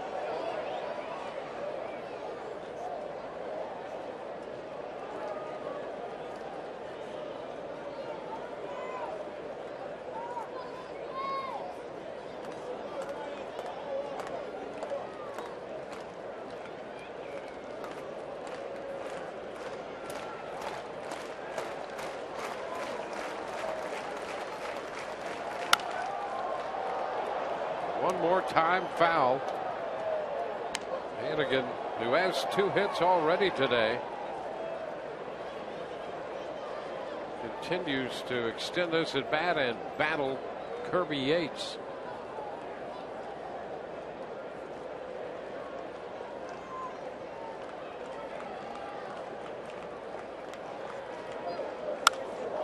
There's a high fly ball.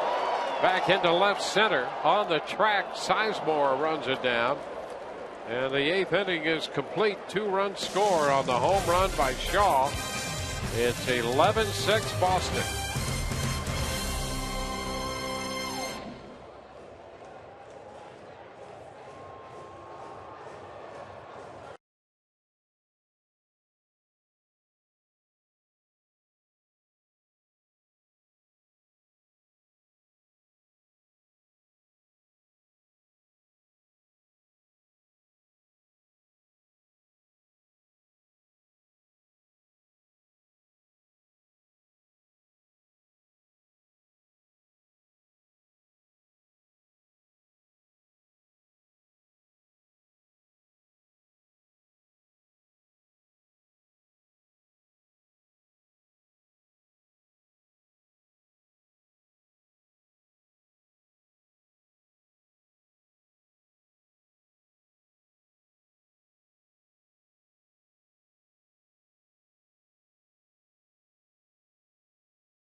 They closed the gap to 1 after falling behind by 6 runs. So it's 11-6 as they open the 9th with Evan Longoria due to lead off, then James Loney and Logan Forsythe. Well, with that 2-run homer by Travis Shaw, Gene Machi is going to stay on here and pitch this 9th inning with the 5-run lead. He was able to strike out Brandon Guyer on a mid-90s fastball to get out of the 8th inning. And on for the 9th.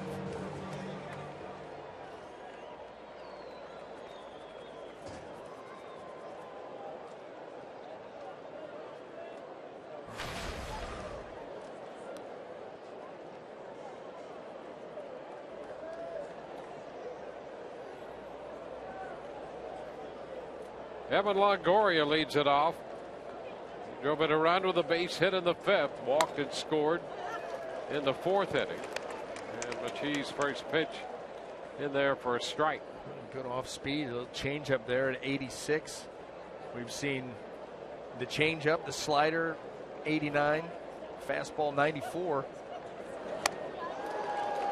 And there's the fastball right at 94. 0-2. Well, having a down year this year as far as the ERA goes, but his last 2 seasons with the Giants at ERA in the low 2s. Chopped to third. Shaw waits on it, gloves and throws. And Evans the first out in the 9th.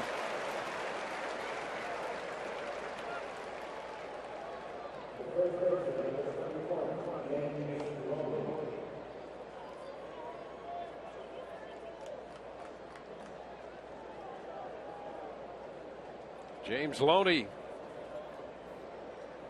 drove in a run in the 5th. He has 2 hits, 2 for 4. Well, the Rays 2 outs away from falling 3 games under 500.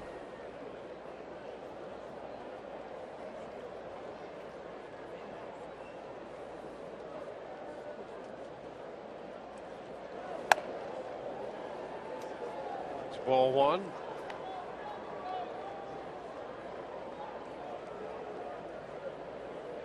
Rays coming out of the All-Star break with 22 of their first 33 games after the break on the road. Ground ball. Hope handles this one. So a couple ground ball outs. 2 up, 2 down.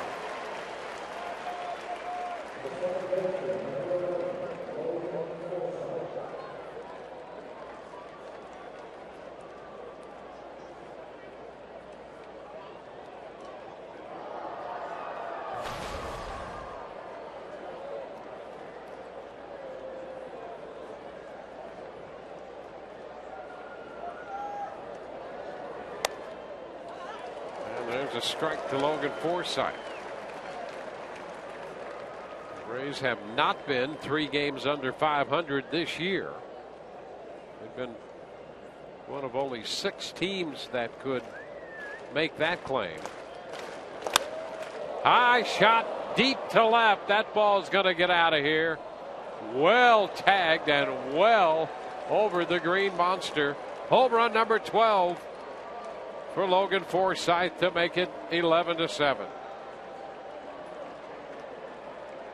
Now Logan Forsythe able to quicken up the swing, quick hands, balls up in the zone, and that was a no doubt. Well, as soon as contact was made, you could hear the groan from the crowd. They all knew.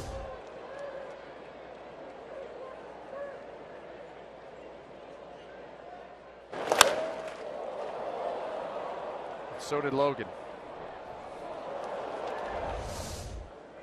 Well, Logan connects for the home run. He had 2 prior at bats from his time in the National League against Machi. He was 1 for 2, now 2 for 3 with a home run. 1-0 the count to Grady Sizemore, 0 for 4 today.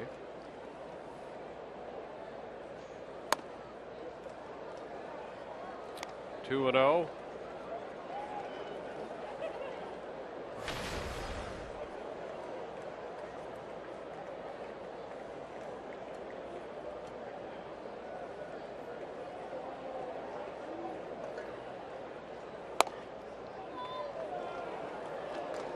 Makes it 3-0.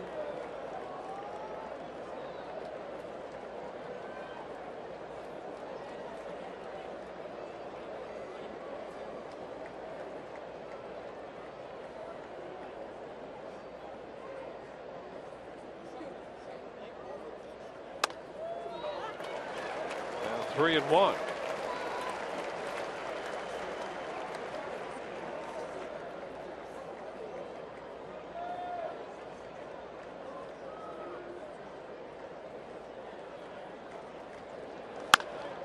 Shot foul.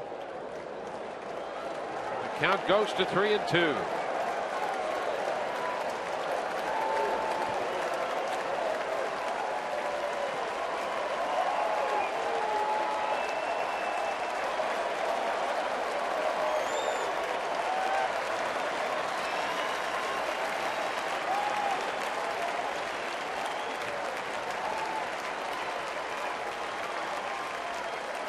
Right-hander's pitch about to be made. And a shot foul. That's going to hook into the seats. And another pitch to come to Sizemore.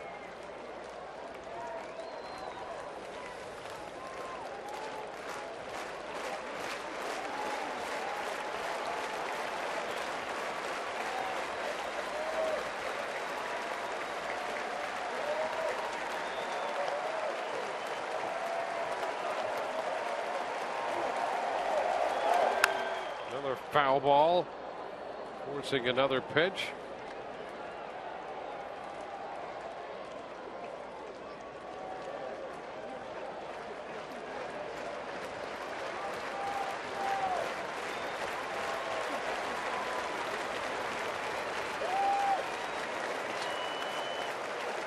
Now, Sizemore battling here. Rays down to their final strike. Ground ball. Holt from short right into the shift makes the play to end this game. Rays get a run in the ninth inning on the home run by Logan Forsythe and drop this one 11-7. And they've dropped the first two games of the series here in Boston to the Red Sox.